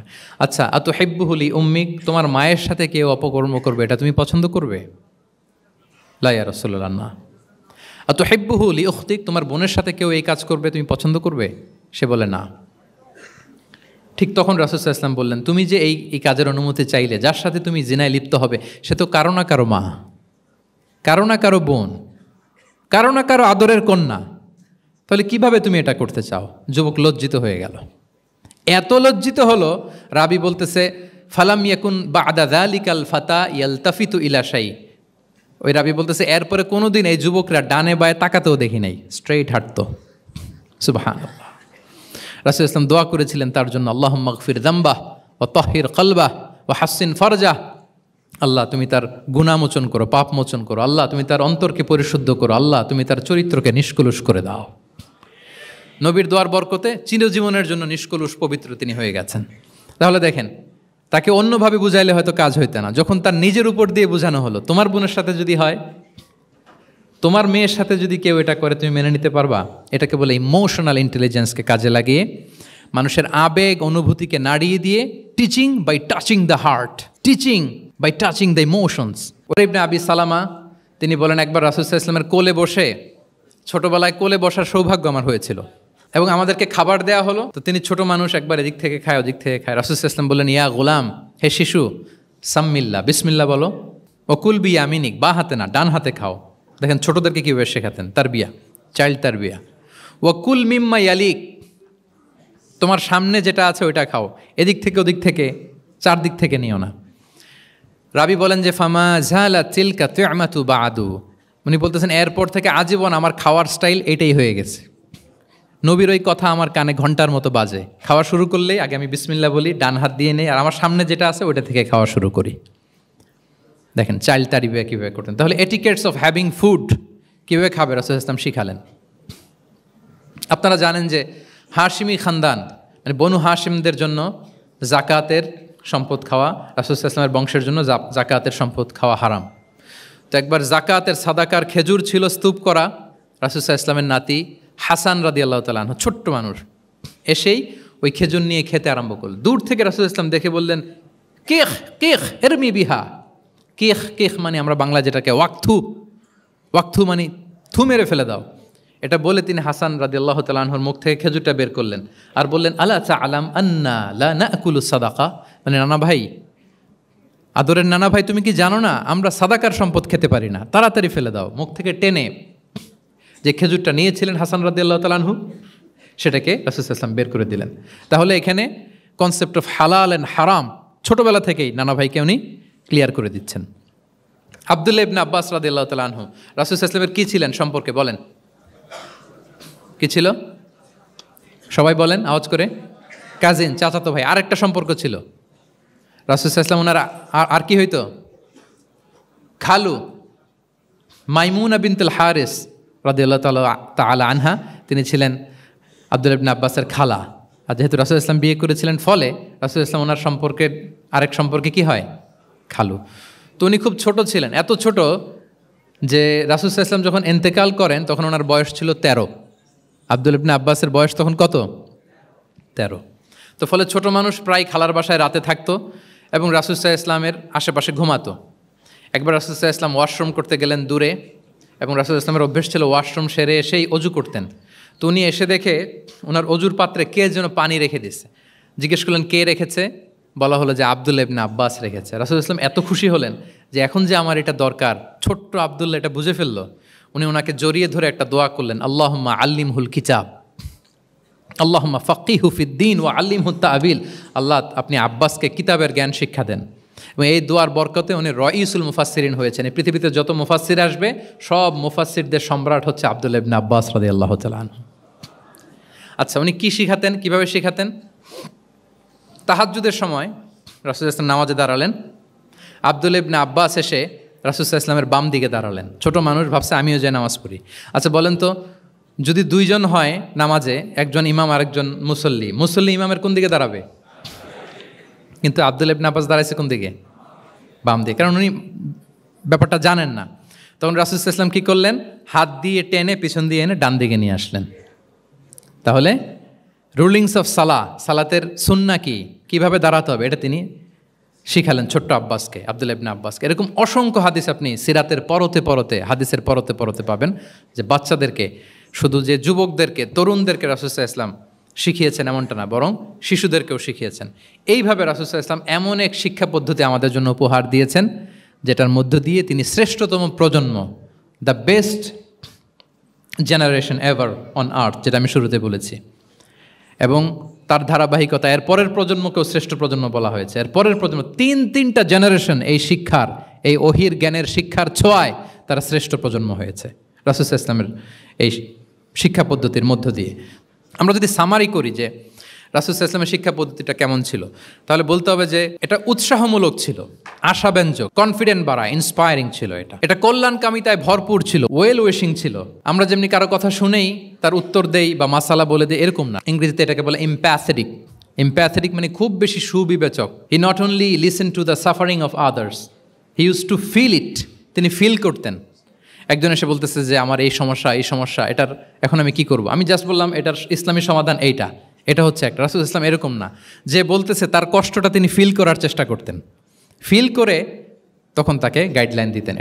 এটাকে বলে এমপ্যাথেটিক, ওয়েল উইশিং ম্যানারের, কল্যাণকামিতায় ভরপুর ছিল তার শিক্ষাদান পদ্ধতি। পরামর্শমূলক ছিল, যেখানে ম্যান্টরিং ছিল, কাউন্সেলিং ছিল। মানে শুধু টিচার হলে এটার আউটপুট একটা, কিন্তু if you work like a mentor, আপনি আপনার শিক্ষার্থীদেরকে মেন্টরিং করতেছেন, তাদেরকে কাউন্সেলিং করতেছেন, এটার আউটপুট হবে অন্যরকম। রাসূল সাল্লাল্লাহু আলাইহি ওয়াসাল্লাম হি worked as a mentor and councillor for the সাহাবা।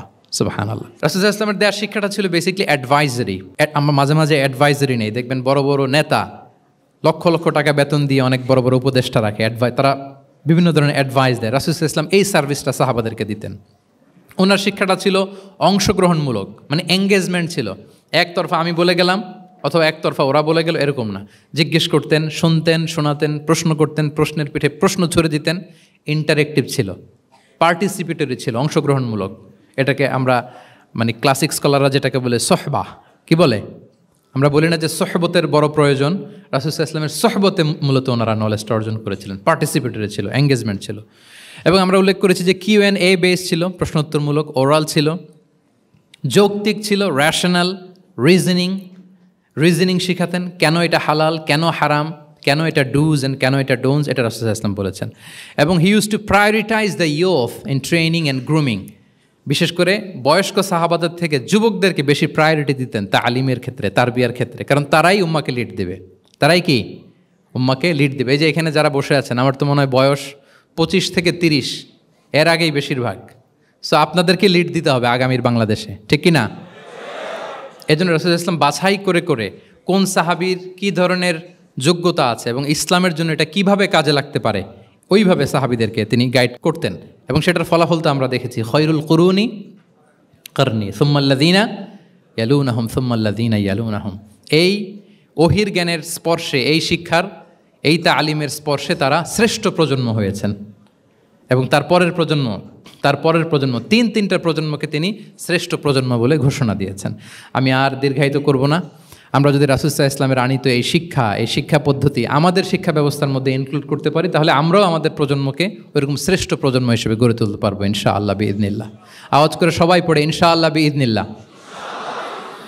আমি সবাইকে আবারও অন্তরের অন্তঃস্থল থেকে শুকরিয়া জানাই। Discourse on prophetic teaching methodology এই শিরোনামের আলোচনা প্রায় 1.5 ঘন্টা যাবৎ খুব মনোযোগের সাথে আপনারা শুনেছেন। আল্লাহ তাআলা আপনাদের সবাইকে কবুল করুন, আপনাদেরকে ভালো রাখুন, ঈমানের সাথে রাখুন। ইসলামিক লাইফ, জীবন গড়ুন কোরআন সুন্নাহর আলোকে।